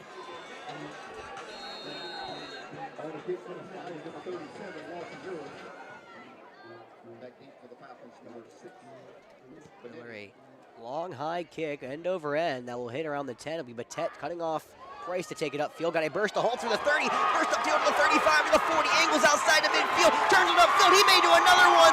30, 20. Shoestring tackle not going to work. And Blake Patet goes 90 yards for the score. His 2nd kickoff return of the day.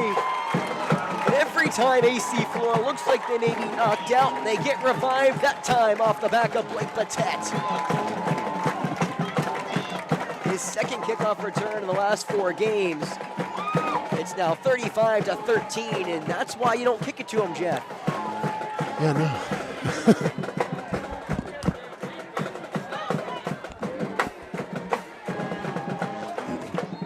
Well, Grant Hill on to kick the extra point. Roper-Wensky back to hold. South Pointe playing more of a shell extra point. It will not matter. That one floats through the uprights and good. 7:07 to go here in this first half. Falcons continue to just keep hanging it around. 35-14.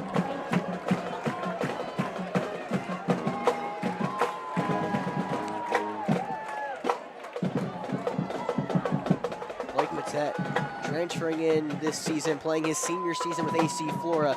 Getting a lot of hugs on the sideline. And I'm sure he's not unfortunate about to be asked, Jeff, to go back out there and play defense. The Dartmouth commit has been a game changer for AC Flora, and right there keeps the Falcons in it. Gives them a chance to hang around for a little longer. Well, good news and bad news. Good news is get back to 21 points. Bad news, the defense has to go right back out there.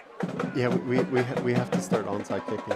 I mean, if they're 5 for 5 drives, 5 for 5 on drives. then like if your chance of recovering an onside kick is greater than 0, you should probably kick an onside kick. Yeah, I'm curious to see if South Pointe kind of says the same thing you do. With the condensed field last kickoff, it felt like they were playing more up. They bring 5 to the line, but second line still around the shell back near the... There's one player, Rashawn Brown, up near the 45, 43-ish in the back of the second line at the 35. Grant Hill. Gonna try to do what he does best, a slow windup, and then he will hooch this one to the far side of the field. It will be taken in by South Pointe. Looks like Zamir Gordon-Miles past the 40, turns upfield to the 45 to the 50. Falcons do wrap him up and will drag him down inside the Falcon 45. A little shoving on the far sideline. Josiah Morris, and I think there's some pushing and shoving. K.D. Daniels was the one who shoved him out of bounds, and he got into it with a couple stallions as there is a stallion getting ripped away. It's Zamir Gordon-Miles on the far side. I think Winchester said, we're not doing this, as Coach Floyd had to come all the way from our sideline to the far side. Again, if you remember the first game between these two schools, it was very chippy. A lot of back and forth, especially before we even ran out. Yeah. Really today there wasn't as much chippiness, but of course, Well, they had changed. several like late hits on Roper last game, right? I wouldn't say late hits. No, they had like flags on it. Oh, were there? Yeah, like multiple. I could be wrong. I thought it was more of discipline stuff, like shoving at the end of the play. They had like 200 yards in penalties. Yeah, oh yeah, they got penalized. I'm not denying Ran it. the gambit. Yeah. First and 10 for the Stallions on the Falcon 42 far hash. Trip receivers down low, one up top. Kearns with R.J. Brown in his right hip at the backfield. He'll get the snap, looking straight back, looking to the near side. It's Ratliff who has the ball at the 35. Will be immediately taken down by Jordan Davis. Just a 5-yard reception at the AC Flora 36. What South Pointe's done a great job is eliminating what's been a very talented defensive line, Jeff. The defensive line coming in pretty much averaging about 4 sacks a game. So far, they've been held to none. 2nd and 5 for South Pointe between the hashes on the Falcon 36. Another jump yet again, Peyton Bishop. Spot in his Tennessee glove. Tennessee just offered PB. However, looked like he gave a jump across the line. It's a free first down for the Stallions. But Ted, who didn't start this drive on the defensive side, will now trot out to replace DJ Johnson, who was up top. You know, you love that for DJ. You don't have to call his name at all. I tell everyone, you know a DB's really good when you don't call his name in high school. 1st and 10 for the Stallions. They have the ball on AC Flores 31 between the hashes. Current drops back, has some time. Pressure from behind is K.D. Daniels. He wraps him up and he doesn't let him go at the 40. They finally blow it dead, and a first sack for AC Flora. It doesn't come from the defensive line, comes from the second level. Currents had all day, stepped into the pocket, never felt Daniels coming from his backside, and Daniels wrapped him up. And what was smart, Jeff, is he wrapped around the arms of Currents, never let Currents dish that ball away. They mark him down at the 38. AC Flora may have gotten revived. Under 6 minutes to go here in this first half. 2nd and what looks to be around 18 yards for South Pointe on the Falcon 38 between the hashes. They'll hand it off to Brown at the middle, gets a wide open hole up to the 25 to the 20, bursts his speed to the 10 to the 5, and Rashawn Brown, not RJ, goes all the way 38 yards to the house.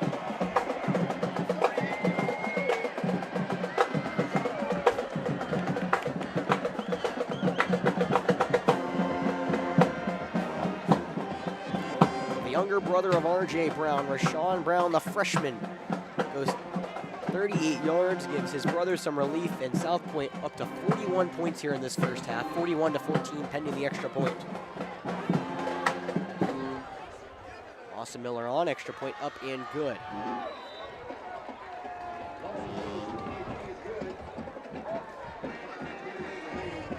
Well, it goes without saying, Jeff, this is the most points scored on our defense all season. They've been a lockdown unit, and so far South Pointe has had every single answer for them. Yep.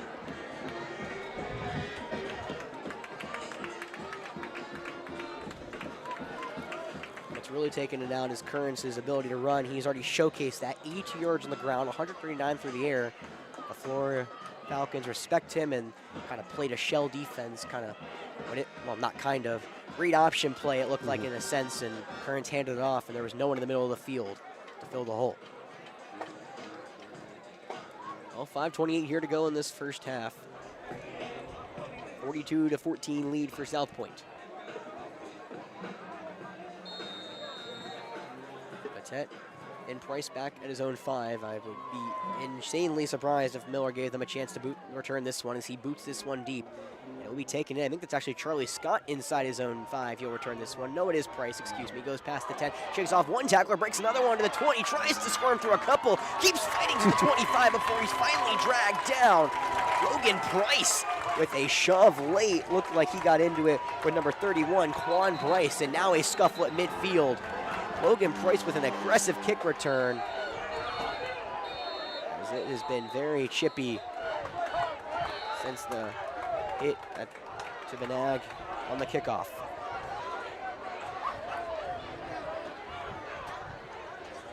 Not sure South Pointe realized Benag was down as long as he was, and they were celebrating for a while. The Falcons took exception to that.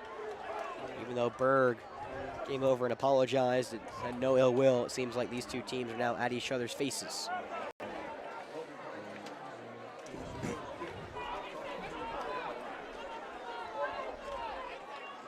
Falcons got to keep scoring right now. Trailing 42-14, 5:18 here to go in this second quarter. And it will be Roper Wensky coming back out yet again. Only 8 pass attempts so far here through the first half. If you go on the flip side, Currents has 9, but the rest of the run game has not helped out yet. 1st and 10 for AC Flora. Wensky drops back in the gun on the 24. Pocket collapses and finally gets to him yet again. It is Ginn and Tillman. I believe the 5th sack on Roper tonight. They have him at the 22. Pocket caved in around Roper, tried to step in, and there was no one open downfield. The back end for South Pointe, and really manned by Currents, who's at the 45, Jeff. I mean, he is, that ball is at the 22. He is, as Coach Collins said, coach on the field, and he takes that mantle.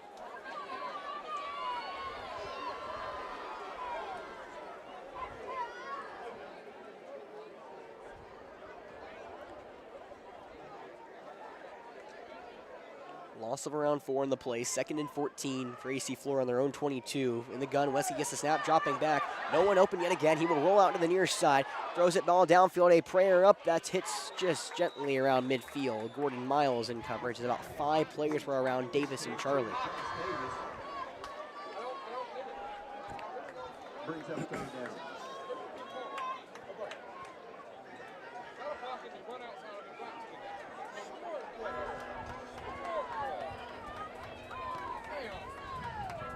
So 3rd and 14 for AC Flora. They need their own 36. They're on their own 22. South Pointe, this is where they thrive, as I've said. Roper in the gun, takes a snap. Now a delayed handoff up the middle to Simmons, who is wrapped up and dropped behind the line of scrimmage. The All-American Seth Tillman sniffs it out, loss of 2. That play worked earlier in the first quarter. Tillman was not fooled twice. The 4-star defensive lineman makes the stop, and now AC Flora will be forced to punt the ball away yet again.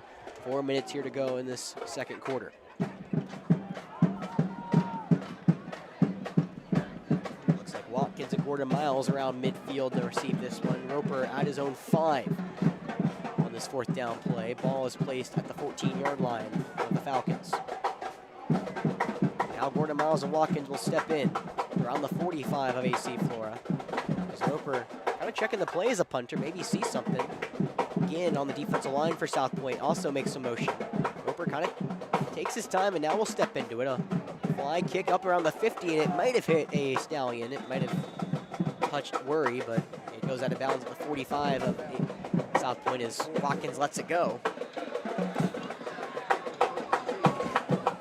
South Pointe is now 6 for 6 on drives. We'll look to make it 7 for 7.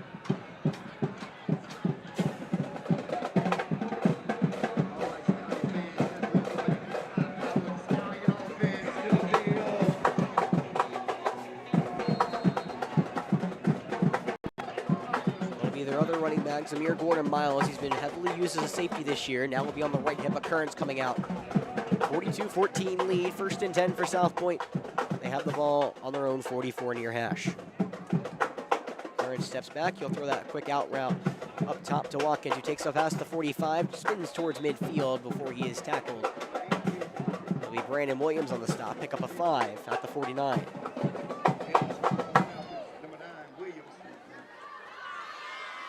Watkins' first reception of the day. 2nd down for South Pointe, 2nd and 5 on their own 49 on the far hash. Trip receivers down low for South Pointe, 1 up top. Currents with Gordon Miles on his left hip. In the gun, he'll hit the snap, Hand it off straight up the field to Gordon Miles. Finds a way through a hole to the 45 of AC Flora, but a good open field tackle by Katie Daniels. At the Falcon 45 prevents a big play, but it is a 6-yard gain and good enough for a first down.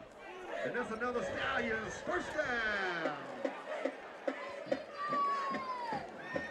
South Pointe has it 1st and 10 on their AC Flora 45 far hash. Kearns fakes the clap. No hard count that time. Falcons discipline there, and now looks like both teams changing the play. Kearns staring his offensive coordinator in the face. Our defense looking over at Coach Benag. Now both will go back into formation. Trips down low for Kearns on the far hash. He gets the snap, looking that way. Going to be a quick screen route here to Dalen Duncan at the 45. Makes a move inside to the 40. And a double tag team. Jordan and Davis, KD Daniels combined at the stop at the AC Flora 40-yard line. Pick up a 5. 5-yard gain. Well, what South Pointe's doing is very smart, Jeff. We saw him through 2 picks last time against AC Flora. This time, Kearns not stretching the field, just going here within the 5-yard line and let his playmakers make plays. That was behind the line on the catch. 2nd and 5 on the AC Flora 40 near hash for Kearns. 2 receivers either side. Handoff up the middle to Gordon Miles, who gets strung up behind the line and dropped to Isaiah Watson. First man to greet him in the backfield, a loss of 2. He tackles him at the 42-yard line. First time I've called his name tonight. That defensive line disruptive. They have to make life miserable for South Pointe. They actually mark him back 3 yards. So 3rd and 8 for South Pointe. They need the Falcon 35. They're on the Falcon 43 between the hashes. 2 receivers either side. Falcons playing man-to-man. Kearns will roll out to the far side of the field, looking for an out route to his receiver. Incomplete. Watkins targeted just past the first down marker. Blake Batet in coverage, but a throw on the run does not go in Kearns' way for the first time, or the second time, excuse me. 4th down incoming for South Pointe, but there's no hurry to get that punting team on.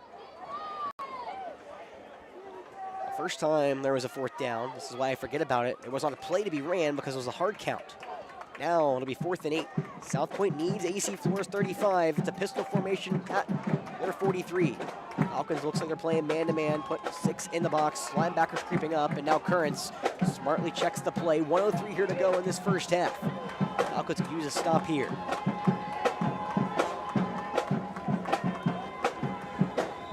And now flag comes in, delay of game. I have no way of seeing the play clock as the scoreboard's pretty much off other than the score. And South Pointe will just take their 5 yards and we'll boot this one away.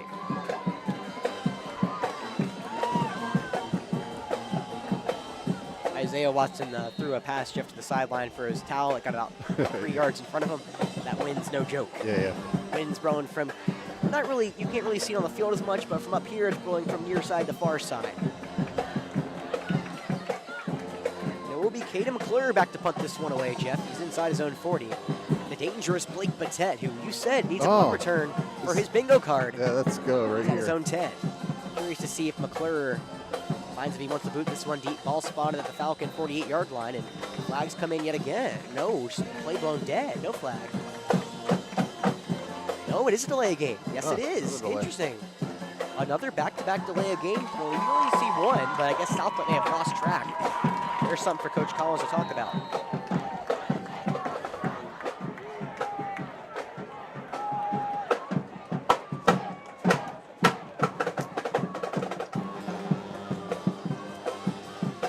Back inside his own 45. The Falcons were coming. That ball is a wobbly kick that hits it around the 30-yard line, and it hits off the Falcon player and picked up by South Pointe at the 22-yard line. A mistake that could not happen. I believe it was Brandon Williams or Josiah Morris that it hit. And South Pointe catches a break. They'll stay on the field. Yeah. Flora does not really have any punt returns in the middle of the season.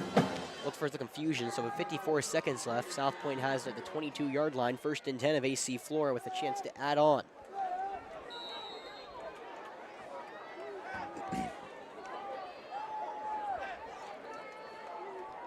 So 1st and 10 at the Falcon 22 for the Stallions. Trip receivers up top.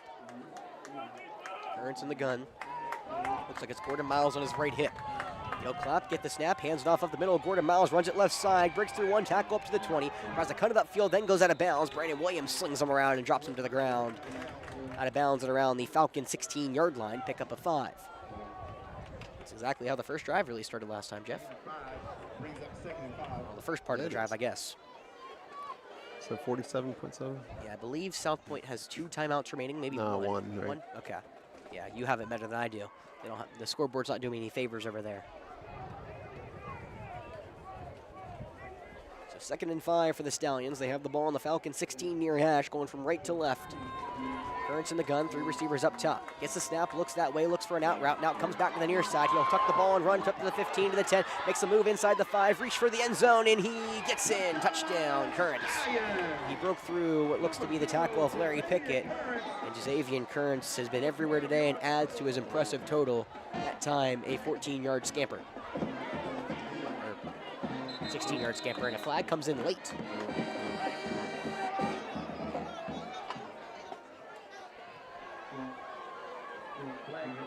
Yeah.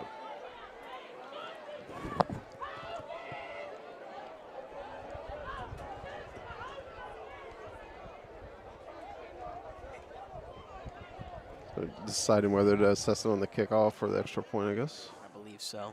It's a unsportsmanlike conduct foul. So it's 48-14. I got some words to say. I believe we get taken down.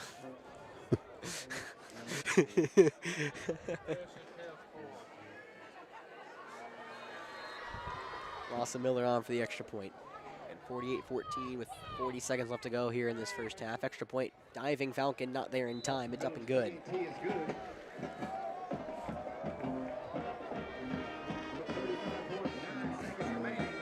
So a mental mistake gives South Pointe some more added cushion.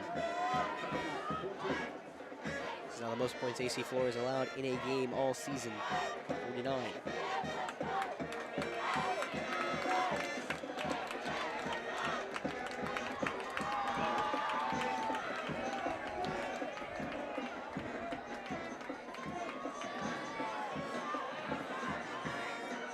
You know, Jeff, we talk about playing a second team twice is so hard, and this feels like a very different South Pointe team than we saw just 7 weeks ago.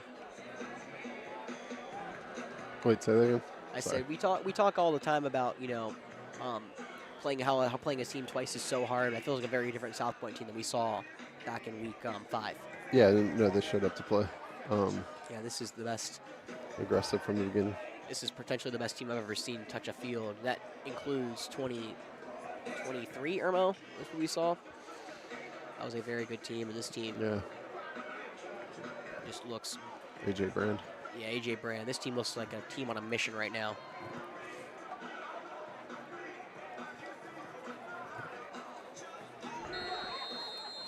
They were able to set the tempo early, get some couple 3 and outs, and the Falcons could not stop them on defense. And seems like South Pointe is taking full advantage. Still half the football to play, and again, high-powered offense for the Falcons.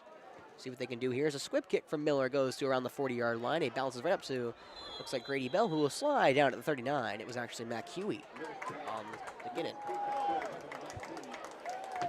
Well, Jeff, 2 timeouts, about, what is it, 63, 64 yards to go?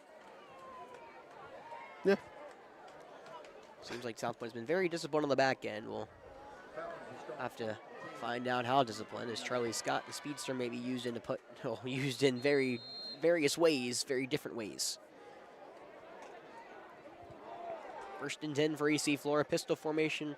They have the ball on their own 39, far hash. Charlie Scott in motion from top to bottom. Roper looking for a screen pass to the far side as Ginn jumps on his back, incomplete. Looked like Ginn got there maybe a little early. He's looking for the screen pass over to Simmons. Another play that does not get called for AC Flora. Only 3 seconds left. They just ruled it incomplete? Yeah, they didn't catch it. And Bryson Ginn has been one of the kind of impactful players, has a couple offers, one to Charlotte. He went up to Newberry last week as well. Finally got all 4 receivers out there.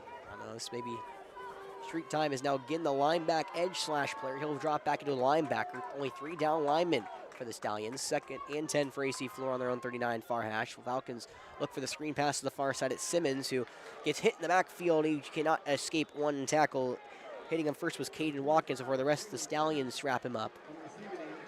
Screenplays are not working, and it looks like Coach Floyd's going to eat this one and go to the locker room. 5-yard loss will finish this one out. 49-14 game in favor of the Stallions with a second half to play here up in Rock Hill. How about a big round of applause for that first half for your Southwest All right. Stallions? Stallions 49. How about another Radical Law Firm read? Of course. I almost forgot. Geez, how dare I? Struggling with complex legal arguments, Radiker Law provides extra expert support for trial and appellate courts. The firm specializes in appeals, motions practice, and co-counsel services, offering meticulous research and compelling briefs to strengthen your case. Rely on the expertise of Drew Radiker to help you navigate the toughest legal challenge. Contact Drew at 803-500-0891 or drew@radikerlaw.com for a consultation. Visit radikerlaw.com to learn more. Excellent. All right, we're gonna come back when the clock has not started.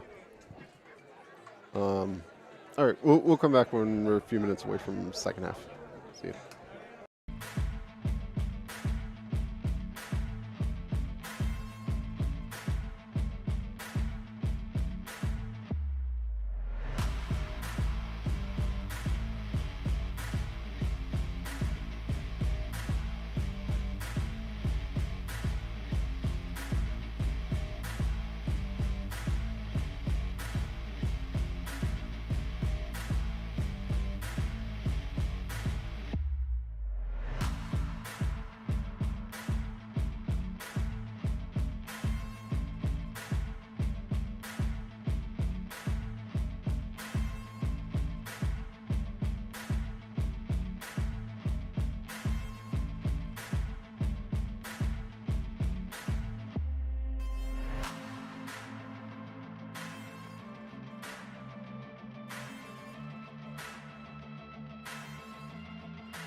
All right, Welcome back for this. Oh, man. Darn it, Jeff. Jinx. I had we had one Oh, job. you have something good? All right, wait, no, hold no, on. I don't have anything good. Oh. No, you're fine. I All don't right, wait, hold on. I'm going back to music. Wait.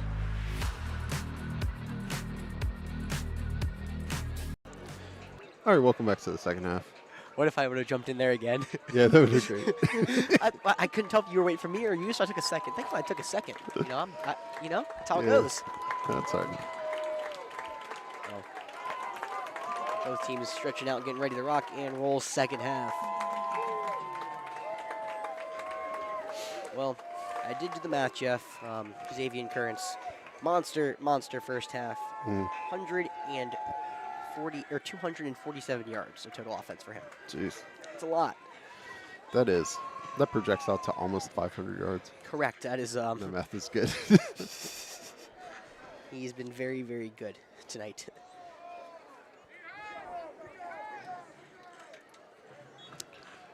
All right, third quarter. We are also looking, though, Jeff. It's West Side taking care of Camden right now, 14-0, right?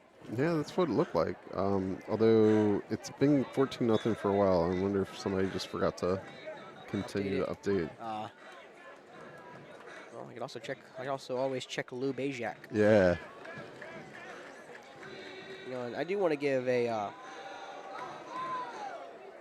shout out to Coach Collins because what his coaching scheme has been incredible tonight. And one of the things I noticed pregame and especially even my interview with him, Jeff, is we were talking and a lot of his attention was on the Falcons. Like we talk, I'd be asking a question, he'd be listening, but he'd be watching our off. He'd be watching us warm up, just stretch, just the ball carrier drills we've been doing. When his team was warming up, he was off to the side just watching AC Flora and see what just see what we're all about. And he has been on point tonight coaching. He's on pace for his 100th win in his career. It's been a very great coaching job from him. And he was a great interview. He was very nice. I came down to him earlier. I was talking to someone else. He's like, I'll get back to you. Come on. And then I was talking to, again, the other broadcasters. Come down to he's like, come on, let's do it. And so he was a very awesome, great interview. One of the nicest head coaches I've gotten the chance to interview. And I was very blessed to say that.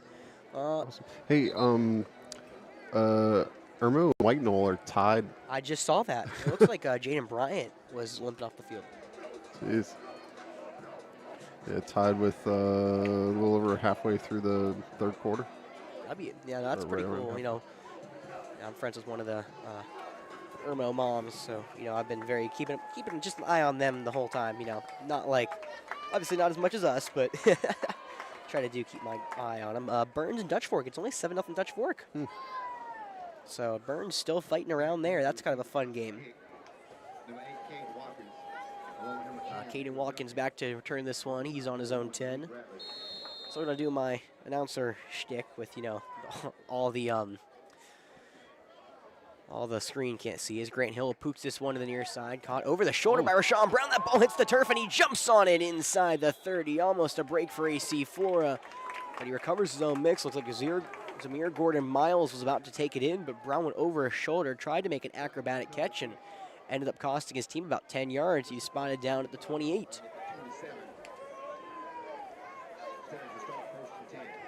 It'll be easy. South Pointe coming out for their first drive. Again, as we said, Jeff, 7 for 8 on drives. Their only missed drive technically didn't really hurt them too badly because Got it right back. Got it right back off the punt. Xavier Kearns and R.J. Brown tried out there to start this second half with the offense. Falcons, looks like they're playing a cover 0, Jeff. We were talking about in the break. Maybe try to bring that out, bring more pressure up front. 1st and 10 for South Pointe. They're on their own 28 near hash. Kearns drifts back, looks to the far side of the field, has some time. He'll launch this one deep. Charlie Scott in coverage, got a receiver, and it is incomplete. Caden Watkins, the intended receiver, and almost intercepted from Charlie Scott. Yeah, they were coming down to the ground. It looked like Charlie was trying to kind of basket catch it. Yeah, first throw downfield and it's underthrown. Second throw downfield. The first one, remember, was on the 3rd and 4, and Kearns threw it way out of bounds. Oh, yeah. Also for Watkins. We were talking about this, though, Jeff. We got the athletes to run with them, try to bring some pressure up front. Kearns tried to throw it downfield, and Charlie Scott, stride for stride, the speedster. Same thing, 2nd and 10 for South Pointe. They're on their own 27, it seems, not the 28, Alex. Trip receivers up top. Falcons rush forward. Got some time. Kearns, he'll throw one deep over the middle of the field. He's got Duncan, but it's overthrown, incomplete. Charlie Scott, Kendall Bird running stride for stride with him. Charlie Scott with a little bump on the ground as the ball was over his head, but that time Kearns went under. He now goes over. Back-to-back incompletions.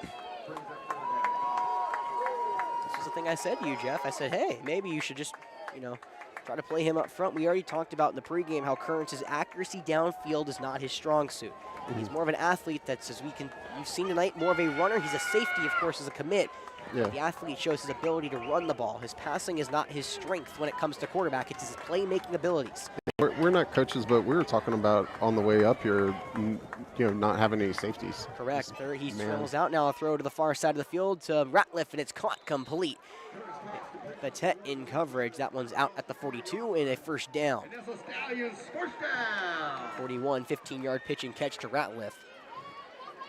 Is his second reception of the day, working on Patet. That time, Currents rolled out up top, stopped at a dime, delivered a strike to the far side of the field to Ratliff, their main man, who, again, AC Flora's done a good job of keeping in check. Only 2 catches, 20 yards. So first and 10 for South Point on their own 41 far hash. 3 receivers down low, one up top. Currents will hand it off to R.J. Brown. He runs it up the field and then gets met maybe a yard or two behind on the line of scrimmage, and that's it. Peyton Bishop looks like maybe Jordan Davis the first man to greet him. It was PB. Only a 2-yard pickup. Brings up second down.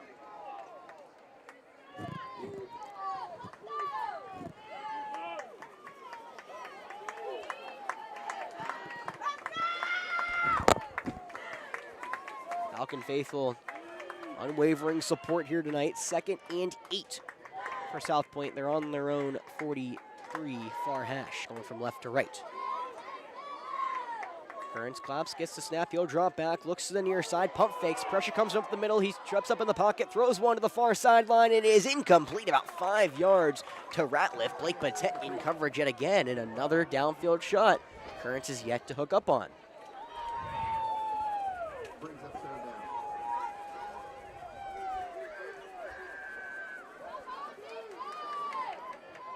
So 3rd and about 8. South Point needs AC Flora's 49. They're on their own 43 between the hashes. 3 receivers down low, 1 up top for Currents. Last time he found Ratliff on 3rd down. Who's he looking for this time?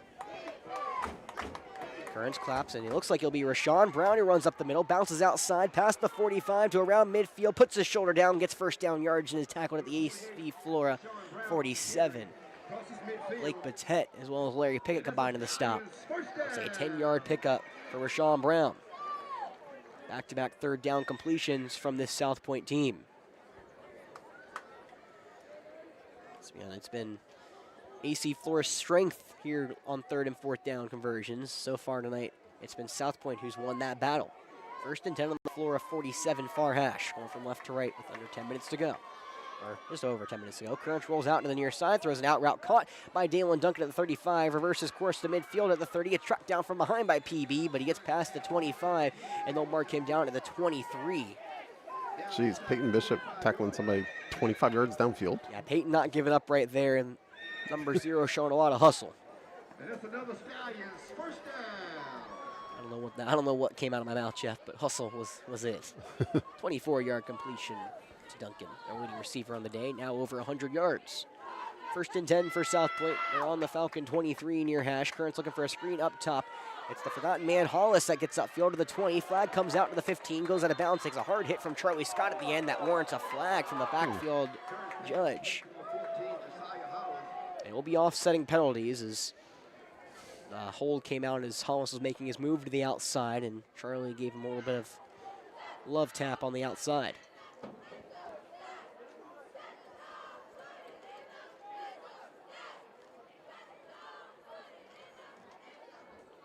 And, it's even though we're going to South Point, Jeff, it's a very quiet home crowd here this evening. I feel like there's more energy from the players. Yeah, they are. And to be fair, it is a gloomy, foggy evening. So. But penalty, offsetting penalties, as we said. Late hit from Charlie Scott. Hold on the outside from South Point. I believe it might have been on Watkins. Not exactly sure which one they called on. They don't exactly give us the numbers here. So 1st and 10 for South Point. They move to the near hash. Have the ball on Flora's 23-yard line. Under 10 minutes now to go here in this 3rd quarter. Brown goes to the right hip of Currents. It's RJ in the backfield. Falcons have 6 in the box. We quarterback power here to the near side. Currents gets upfield to the 20. Burst to speed up near the 15 before Peyton Bishop tracks him down. Extracurricular from PB looked like a little bit. Nothing to warrant a flag, but Currents looking for one at the end. Goes to, looks like the 18s where they finally mark him out. So a 5-yard pickup for Currents. His first time taking off here in the second half. Feels like Jeff, this should be our strong suit. Maybe try to hunker down, play really close to the receivers. 2nd and 5, South Pointe on the Falcon 18-yard line near hash. Currents looking to the far side. It is caught by Watkins outside the 20. Tries to make off one. He does. No, he does not. He gets tag team. Nasir Walker finally cleans it up. Katie Daniels, first man to greet him. He's tackled just shy of the 20-yard line. About the 21 is where they're going to spot him. KD was the first man to greet Watkins, got by his blocker, and then Nasir Walker, the far side defensive end, tracked him down. Behind the original line of scrimmage, loss of 6 on the play, and now it's 3rd and long here. South Pointe has not been in many spots this time here today. Have the ball on the 23, and it looks like maybe another time, and no, they don't call it. Peyton did not go across the line, and now Coach Collins calls a timeout. BB did take a step forward, but he was a yard back, so this hard count does not work. And it's the first time out here of this second half for either side. This one charged to South Pointe.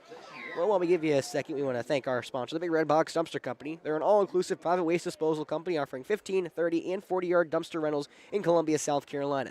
They service both residential and commercial customers. You're in good hands with the Big Red Box.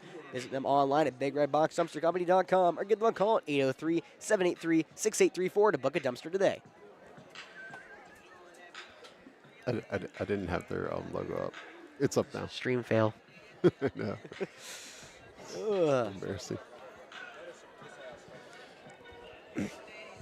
And thank you, of course, to Chris Dorsey for Oh, yeah, no, the sponsoring. Leader of the 215. 215. State champion 215. Correct. State champion.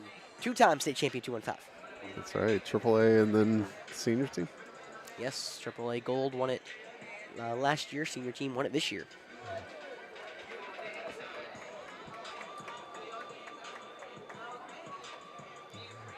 Well, as I said, Jeff, South Pointe is their first 3rd and long. They actually spotted him at the 22, so it's a yard shy. So 3rd and 9, not 3rd and 11.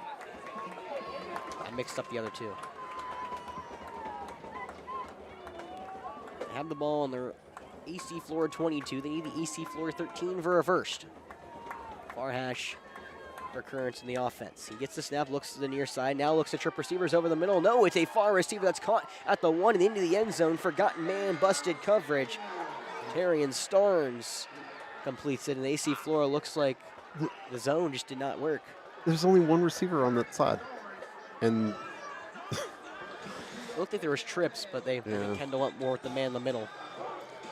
yeah, it shouldn't be a zone. It should be just man outside. Looks like it was a busted coverage there from the back end. Looked like it was going over the middle. I didn't see, Starnes, who just crept through extra point up and good. But I didn't see Starnes kind of leak out to the far side. It looked like he was going over the middle to Hollis again, but Currents found his man at the end.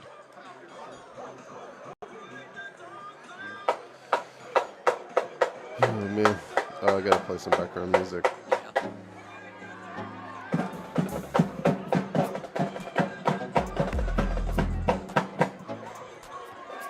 Well, the drive that only really took 3 minutes was probably the longest drive South Pointe had today. Currents threw 7 passes on that drive. Completed 4 of them, 1 for a touchdown. Yeah, defensive approach was right, though, until the zone had on 3rd and 9. Yeah, that was our best defensive drive, I believe, of the day. Maybe the 3 and out, but maybe the punt, but, I think that was more of a precise defensive drive.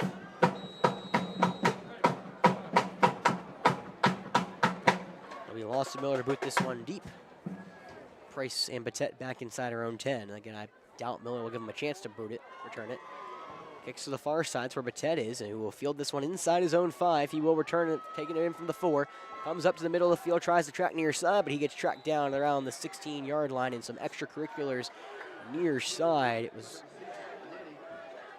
McClure, and it looks like Logan Price were getting into it, but South Pointe has been very much confrontal this half. I think Zamir Gordon-Miles trying to ask the official for a flag, no dice. It's a confrontal word. Confrontational. Yeah, you get the idea. You know what I meant. No, I like it. You know what I meant. They have no problem with us breaking new words out here. I love breaking new words every single time I'm out here. 1st and 10 for the Falcons on their own 14. Joel Johnson running in late as the blocking tight end, who are now actually split up top in the slot. Falcons have it on their own 14 on the near hash, not between the hashes, Alex. There we go. Lesky looking for a quick curl route back. Huey at the 20, breaks one tackle to the 25 and gets shoved out of bounds right on the 27-yard line. Tackle was made by, looked like Bryson Ginn, the defensive end, but AC Flora right on cue. 12-yard reception to Mac Huey. He goes down as the forgotten receiver, Jeff, but not right there. Yeah, the 4 receiver set, and they don't get pressure. Quick curl route, right, like we said in the half as well. Actually, it was a 13-yard. They get him to the 27. So 1st and 10 from AC Flora on their own 27 near hash. The receivers up top for Wesky will run this one to the sweet option near side. Caught by Jalen Simmons one hand, but he gets slung down and dropped. Hard hit from Ginn. Falcons trying to catch the Stallions off guard. Ginn too good for that. They played both as it looked like KJ Berg was picking up Wensky. He's the middle linebacker. They read it all the way. It's going to be a loss. Or maybe no, just not a gain at all. Yeah, good job by Simmons even. Yeah, my call to not do that justice. Simmons saved what could have been a fumble 6. He one-handed that behind himself. Looking more like one of the South Point plays they run with Kearns, trying to get him in space. Yeah. Falcons, again, Simmons had a career day last week, trying to do anything they can to get him going, but South Point was all over it. 2nd and 10, Falcons on their own 27 near hash. I'd like for us to revisit that play with Riggs next year. I would agree. Looks for a screen to the far side. It is caught, taken upfield by Josh Davis. His first reception goes to the 30. Stiff arm man toward the 35 before he gets taken down by the stiff arm. Tackle made by Amari Dogan, the DB. It's the first time Josh has been targeted, right? Yes, sir. I believe so. You don't have to call me sir. Trust me, it wasn't you. Thanks, Jeff. He gets thrown down to the 33, it looks like. So solid 6-yard pickup for AC Flora. Brings up 3rd and manageable now. Yeah, we have targeted Kendall one time, I believe. But I don't think it technically credited him because we took the pass interference penalty. Oh, yeah. Yeah, but Tet has 5 receptions. So 3rd and 4, AC Flora needs the 37. They're on their own 33 far hash, and it looks like some motion up front looked like a play-action play was potentially in the making, but I believe a flinch from the right half of the line, which makes the 3rd and manageable, 3rd and less manageable. Looks like AC Flora is about to do some play action to Simmons as Charlie and Josh were near side running upfield, but offensive line didn't give him a chance, unfortunately.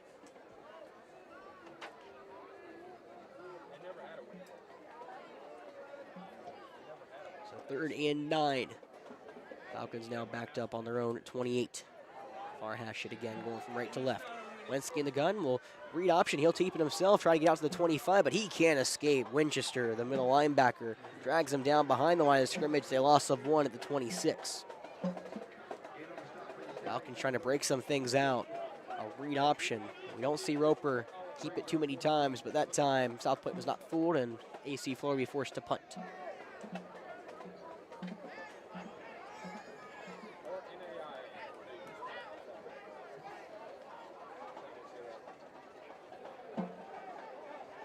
Watkins will be back around midfield to field this punt. Moten will flip himself, the only gunman to the top side. He's blanketed by Worry up top. Roper back inside his own 15. Takes a couple steps and will get this one away. South Point was coming with some pressure, and that ball is angled shy of midfield on AC Flora's side. We'll have to see where the officials spot in. Looks like it's be right at midfield, actually. Or no, maybe a little forward. Give him the 48. Initially started at the 50, then they'll take a couple steps forward. Or no, never mind. There we go, 50. We'll take it. Hey, Alex, there's a QT on the way home. That's what I love to hear. Yeah. Well, Jeff, my barely paid intern, as he calls me, getting food on the way here, so you know. Yeah, we didn't get food. Huh? Well, there's nothing right. Oh no, it's something I just give Jeff a hard time, but no, there's nothing around here. Well, that's why we're undefeated when we've gotten McDonald's on the road. That's on you. Yeah, we're undefeated on the road. Braylon Frederick in the game now for South Point, the backup quarterback on the far hash. 1st and 10, hands to Rashawn Brown. Turns it upfield at the 50, but he gets tackled right at the line of scrimmage. Jack Long on the stop.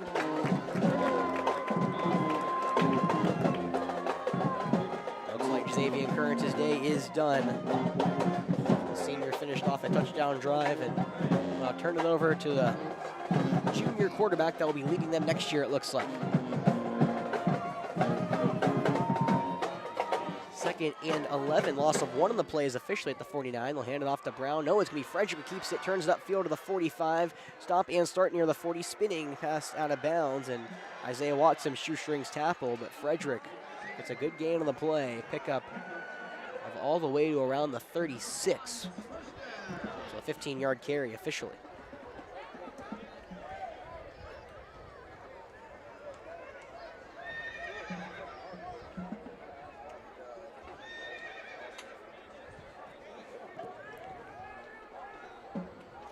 First and 10 for South Pointe. They're on AC Flora's 37 far hash. Handoff up the middle, Rashawn Brown yet again. He's struck down from behind. Jordan Davis on the stop. Maybe a loss of 1 on the play yet again.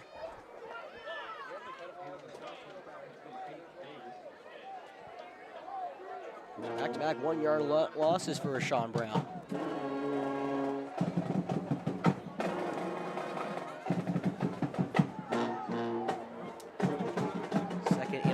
For South Pointe on their own 38. They're going to throw a screen pass here to the near side to Hollis. He tries to turn it upfield, almost slips, breaks 1 tackle, goes around midfield, trying to reverse all the way, passed up near his own 45, goes behind midfield, and now he's going to throw this one away. That's another pass? Incomplete. And a tackle Kai. Yeah, that is. So that's going to be back there. Wait. Yeah, that's not a play Hollis really wanted to make. I think Hollis may not return to the field yet again. Wasn't that a screen pass at the beginning? Yeah. Okay, so that's. Wait. Well, maybe it was behind the line. Or maybe they may have said it was backwards pass to begin with. I'm not sure if it was. It looked like it was close. I'm not sure. They're going to call it a forward pass, and they say, an eligible man downfield.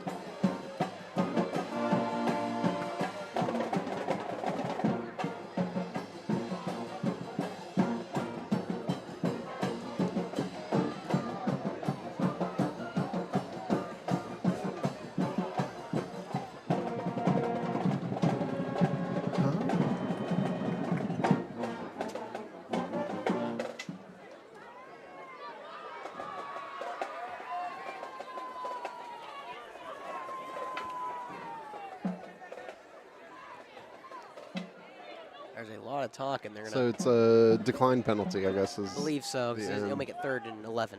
Or no, now they're going to back them up. Wait, so are they going to. Well, so they are going to say. Okay, they're going to say it was forward pass, and then they're going to back them up the 5 yards from eligible man down. Or there's a. No, that's. It's a 5-yard penalty as well. It's an illegal forward pass, is what it should be. Oh, you're right. Illegal forward pass. Yeah, They're going to say all intentional grounding too. It looks like, or is there just well, where the no, pass it's illegal forward pass. So from the spot, it's back. Okay. It's a loss of down and 5 yards. So it's like 3rd and Lancaster mile. 30, 29. Around there, handed off there to Rashawn Brown. The nose got a space, but then gets immediately tattooed at the 50-yard line by a pass to Falcons. Looks like Jack Long was at the bottom of the pile. The linebacker getting some play here. So 3rd and long, or 4th and long. 4th and 23 looks like. So for the 2nd time today, South Pointe will be forced to punt this one away.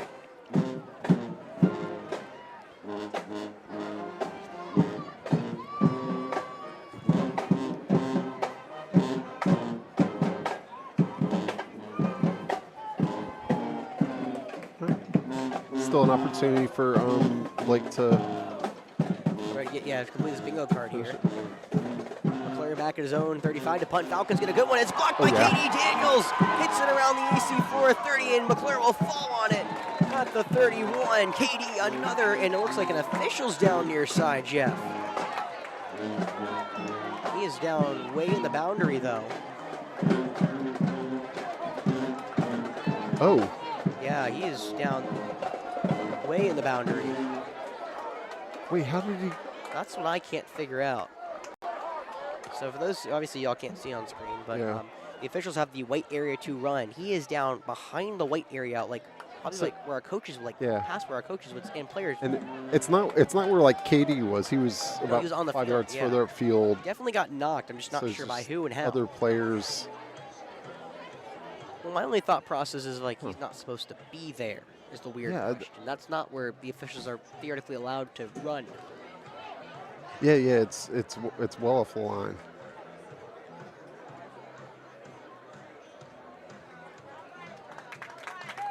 It looks like he will be helped to his feet by the Flora athletic trainers. Katie, I believe that's Katie's third block punt of the season, Jeff. So He's good at those. yeah, so it's playoffs, so they have plenty of officials. Yeah, there's 7 I can count in the field right now, including the one that's down.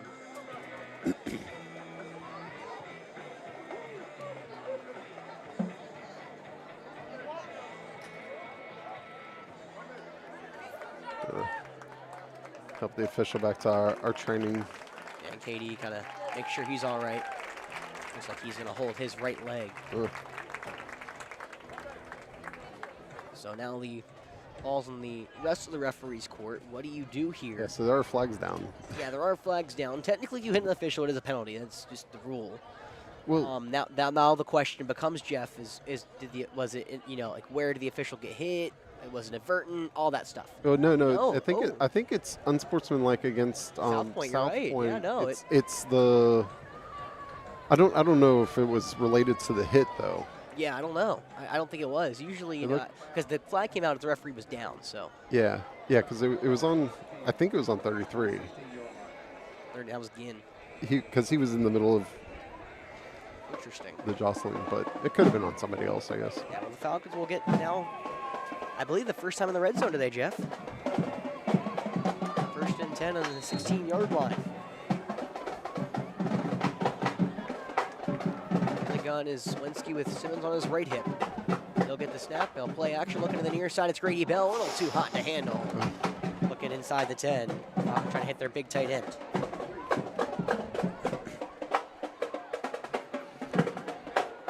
Oh, we do have running clock, by the way. Oh, yeah. Sorry. 42 points.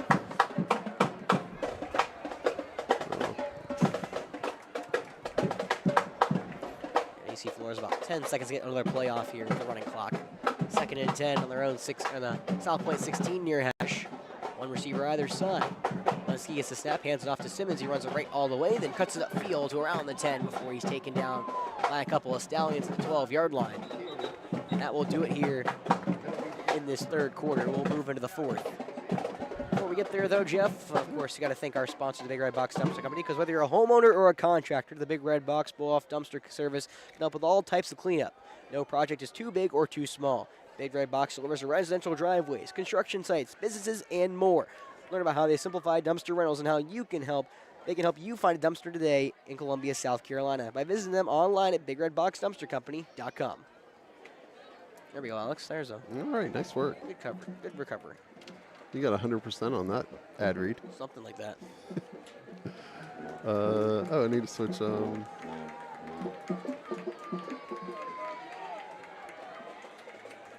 Blue Cross Blue Shield, South Carolina.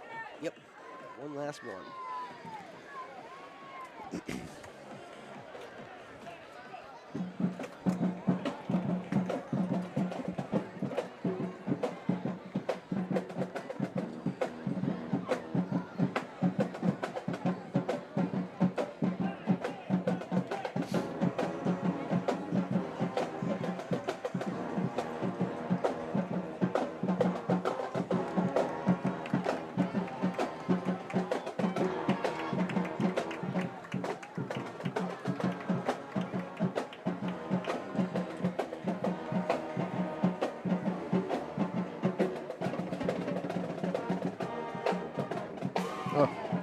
Hey, it's that. Oh, there's the formation yet again. Yeah, Jeff, three receivers up top, 3 on the bottom, 1 receiver up top, 1 on the bottom, 3 linemen in front of each of them.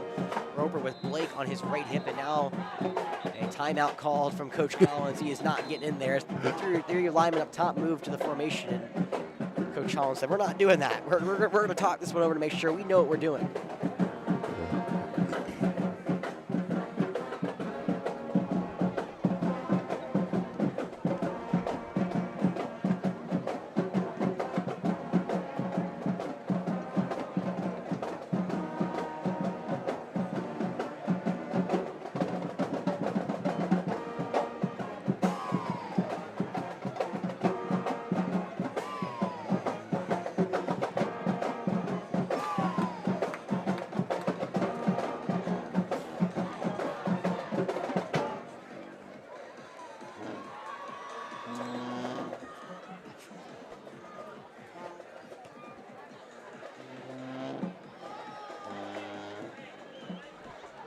3rd and around 7, I believe. Or maybe 6.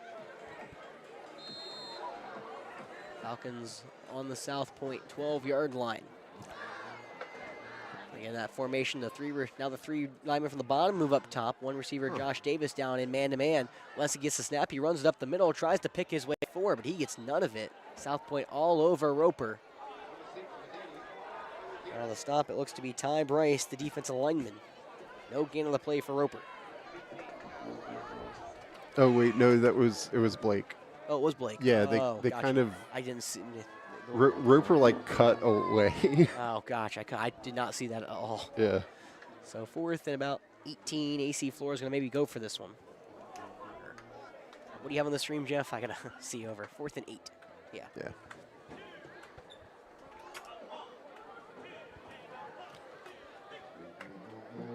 So the Falcons need about the 4. Roper dropping back, looking to the end zone shot. Flags coming. yeah. It's going to be incomplete. However, does not look like it's going to matter. Looking for Josh Davis in the far corner of the end zone. Amari Dogan in coverage, but it doesn't look like. Seemed to be agreement among the officials that there was pass interference. Usually when there was more than one flag that came out. Yeah. Usually when a couple of those come out, that's how it It's works. like Kendall sort of cut inside and then went outside. The ball was outside. Yeah. And when he made the move outside, it was embraced.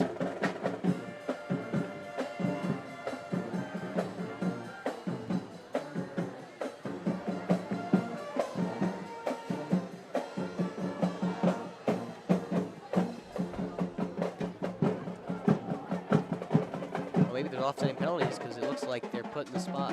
Or no, okay, never mind. The 4th down marker up. The guy moved back into where he was, and then they moved the ball half distance closer to the goal line. So it'll be. Wait, oh, that's. Hold on, that's really I confusing. guess it's 4th and goal, 4th and short. What it looks like, 4th and inches from the 6. AC Flora, I guess he's the 5. Once he gets the snap, hands it off to the right side. Falcon trying to fight forward for the first down. Tries to get outside. He cannot. It was Quan on the carry, and South Point sniffs him out. First man to greet him was Quan Bryce, the linebacker. Loss of 1. Yeah, that rule is kind of jacked up. That's interesting. That pass interference in high school football in South Carolina is not an automatic first down. Yeah, that's what I don't get. But when it's half the distance, like if you assess the penalty, then like if you could assess 15 yards, that would have been a first down. Yeah. But because it's But it's just usually an something automatic in first down every time. 4th and 8 becomes 4th and a half. Interesting. All right. Yeah, that doesn't make sense. No, not at all. That's a rule deficiency. That's interesting.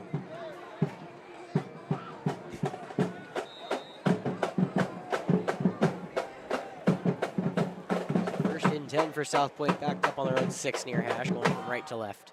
Frederick back in the game. Brown on his near hip, and it'll be a run from Frederick all the way. Runs it straight into a cast of Falcons, and he does not get anywhere. Maybe a yard on the pickup, but that's it. Wrapping him up on the stop was Brendan Williams, big number 50.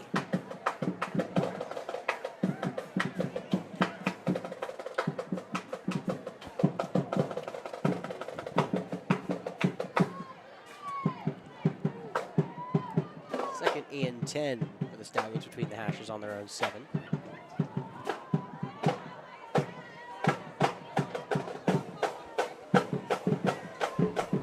Frederick in the gun, handed off to Brown, yet again straight ahead, tries to bounce outside, but he is wrapped up and dropped behind the line of scrimmage. Jack Long tackles him for a loss of 2.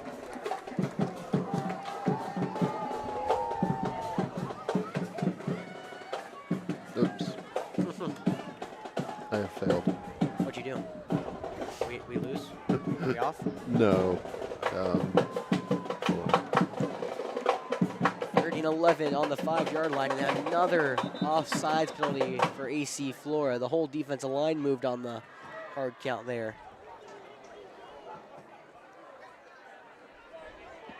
And no, it will be a false start. Yeah, I saw the defensive line, but I guess it was on the offensive line for South Point. They looked a little upset about it. And of course, number 75, Anthony Baxter, putting his hands up, the South Carolina 3-star commit.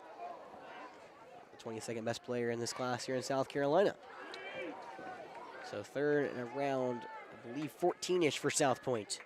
On their own 2.5-yard line. Falcons creep forward. It'll be a handoff to Brown. He gets out of his own end zone, but not much more. Jack Long rips him to the turf. Not much, though, doing. About 5 yards on the carry. Another flag on the back end. Huh. This one looks like it may go against the Falcons. Oh, that's really weird. Is the linebacker shaking off a block, Maybe it wasn't. and the lineman went flying. But it was. It's the opposite of what you would normally see in that. Yeah, I'm not Oh, sure. that's really weird. So 15 yards gives South Pointe a first down as they put the ball now on their own 22.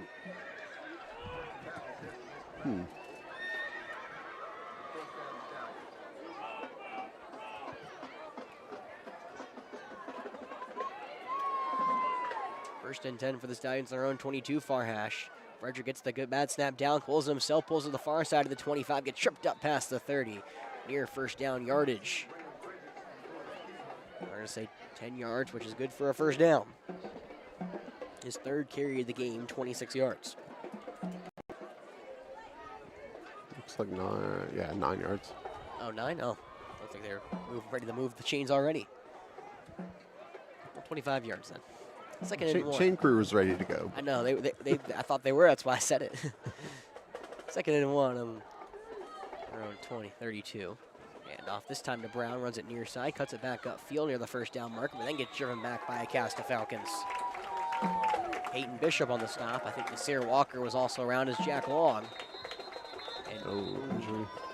yeah, grabbing his calf. I think that's Nass. God damn it. It's a physical game between these two teams the first time, and now Nass is on the. It's not nice. It's not Nass. He's down. One side, UCF. I think the 5 was the first number. Yeah, he's Oh, down. it's 50. It's Brennan Williams.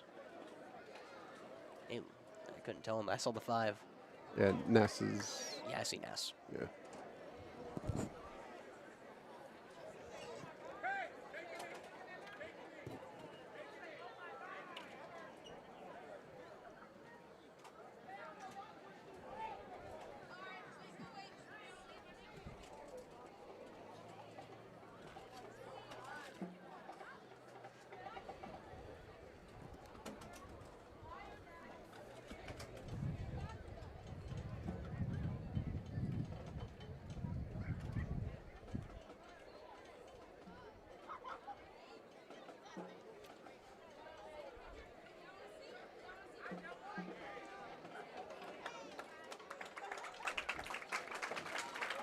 Brennan's getting helped off the field. Not putting any weight on that right ankle.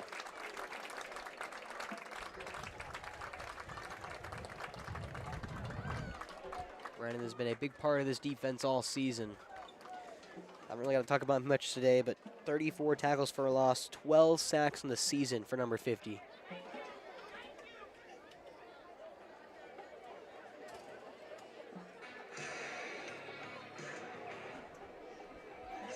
He's declining, Coach Marlowe helping, and he is trying to power himself off the field on his own. He's been a fighter all season, and one of my favorite players I've gotten to call all season for AC Flora. Has been a ton of fun, and hate to see his season end like that.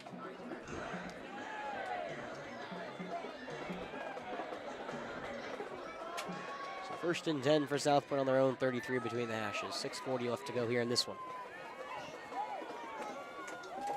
A botched handoff. Frederick's going to run this one and throw this one out of bounds smartly. Almost interception attempt from Batet, but Frederick, that's one of those plays where just kind of weird play where everything goes awry. He says, all right, just chuck it out of bounds. It's my favorite thing and least favorite thing about football, because I'm like, okay, that's cool, but it also kind of sucks for defense. Right? Yeah. You have a play busted play that theoretically should go in your favor, and it just doesn't. Isaiah Davis, the backup, running back in the backfield. 2nd and 10 for South Pointe on their own 33 between the hashes. And this one's a way wide snap, goes behind. Frederick has a dive on this one at the 15. That will really put a rut into all his great rushing stats for today. Loss of 18 yards.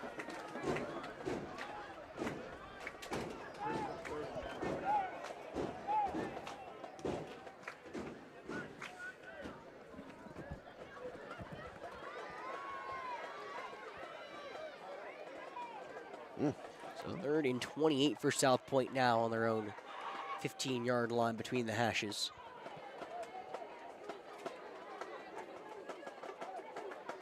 And a high snap again. Frederick gets it down, hands it off to the near side, and track bomb behind the line of scrimmage. Jackal.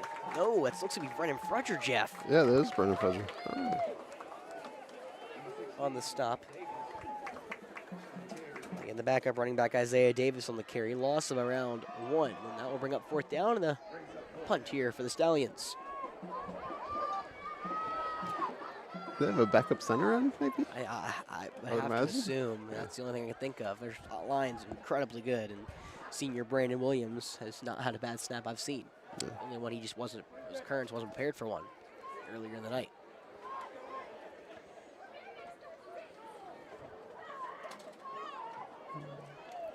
The Josh back with Blake. Yes, correct. Sorry, I was getting there. McClure back on his own goal line, puts a good boot in this one around the 45. Blake takes it in, turns it upfield to the 40, tries to bounce it out to the far side of the field to the 35, then gets wrapped up and tackled at the 33. Jeff was hoping. I know. Bingo card, it did not hit. Dang it.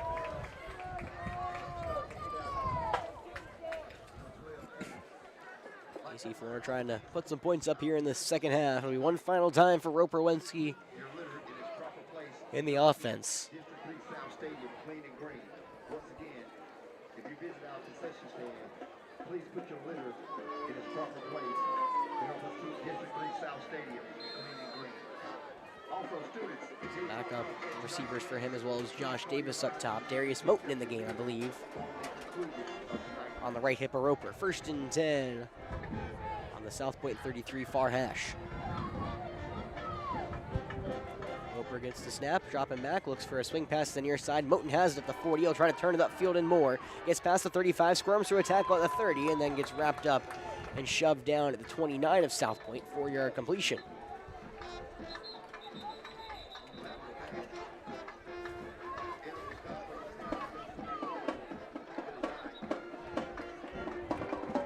Flag to the far side of the field, Jeff. That's by that far official. I didn't see that when it originally happened. And Sideline warning? I'm not sure. It might be. Play was happening all to the near side of the field.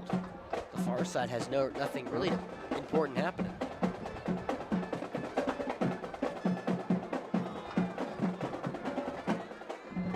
The officials are looking like they're going to mark something off, but Looks like they are. I don't know which way. It looks like Oh. they're turning towards the good side for us, and they'll Alright. march off about 5 yards there. Which will- Something that added 5 yards to the end of the play? I'm not sure. Maybe it was our second sideline warning? Did we not see the first? I don't remember the Yeah, first, that though. could be. Yeah, I don't remember either. After the 4-yard swing pass, it'll be 2nd and nope. I guess it was 5 yards. That's first down, AC Flora. So we have it on the South Pointe 23 near hash. 2 receivers up top, 1 down low.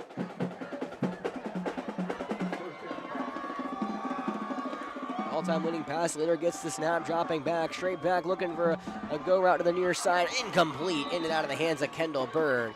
Great coverage there for the DB, Amari Dogan.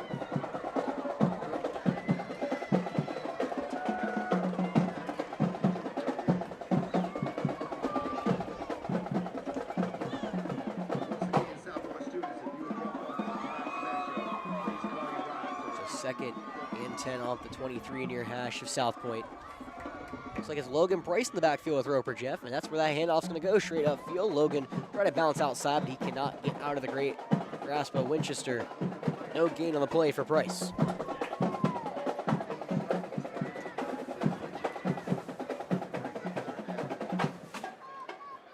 Actually, they do give Oh, him they a gave yard. him one? Gave him a yard, I guess. Oh, Please put your litter in its proper place to help keep District 3 South Stadium clean and green. be Trayvon Gary into the game. Kendall and Josh line up top. Blake down low. 3rd and 9 on the 22 of South Pointe, but a flinch. You see Flora trying to say it was Simulated. South Pointe. Yeah, I believe so. Maybe a jump there. Oh, they're pointing at number 45. I don't have a number, or that's McClure actually. But it will be going against the Falcons. I believe Grady Bell is saying McClure said something, but officials don't bite. So 3rd and 14. On the 27 of South Point. Official looking for the clock to run, and They're not doing it. oh, they should have. They got an official up on the clock. There we go. It's a playoff game. 3rd and 14 near hash it again. Roper stepping back, looking to the far side of the field for a far go route to Davis in the end zone. It is incomplete. Broken up by looks Cash Truesdale, I believe. It's 24. Truesdale not even on my sheet. Had to go to the roster for South Point. He's a freshman running back. Now 4th down. The offense will stay on the field to go for it. 4th and 14. They need the South Point 12.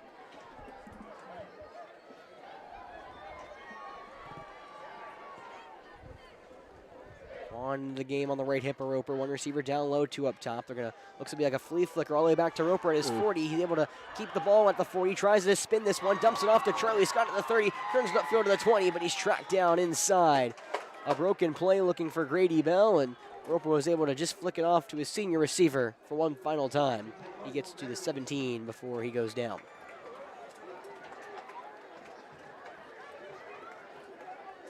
Almost converted. Good heads-up play by. Very heads-up play by Roper and Roper Charlie as well. Yeah.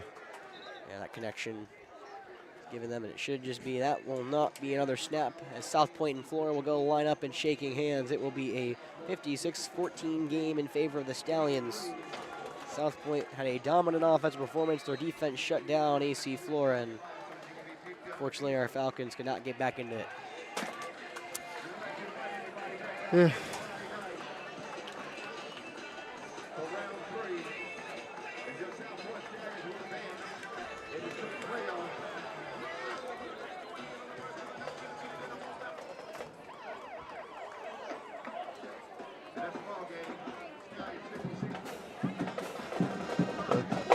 It's a good South Point team, and I would imagine they're going to not have too much trouble next week. And The only team I see giving them trouble is South Florence. South Florence, yeah.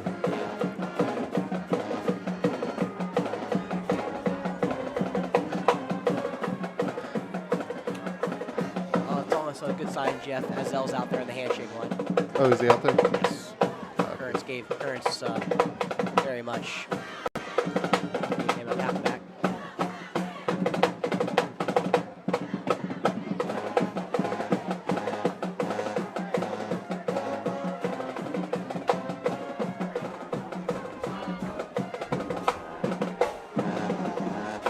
Yeah, good to see Azel out.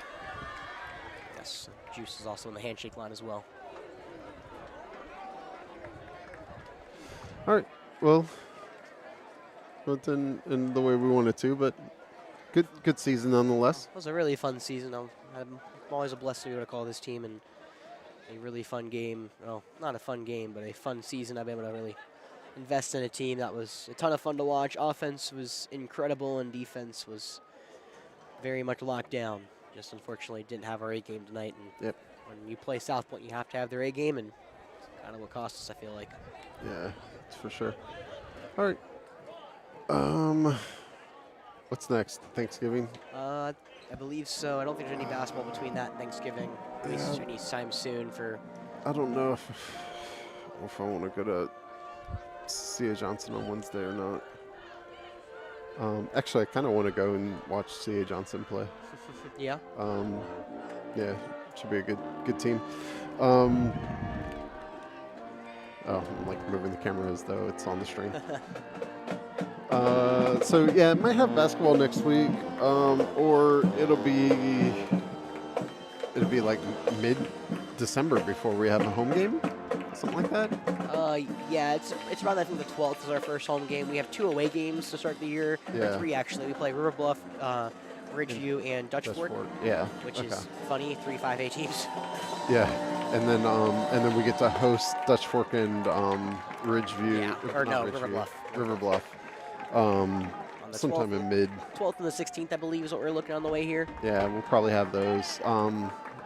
We'll see. I'll post on X if we you do any basketball next week. Yeah. All right. Thanks for watching. Thanks for joining me out. Thanks for listening, I guess. Is the Yeah. I think. Sorry. Yeah. Thanks for listening. Thanks Yeah. for watching the static shot of the seniors. Thanks for listening to my annoying voice for all night, y'all. It's been real fun this year, and basketball hopefully will be another fun. Girls are ranked 9th preseason in the 4A. Guys are not. There was a lot of seniors lost in that team, so I'll have to prove on the court. Yep. Awesome. All right. We'll see you guys later.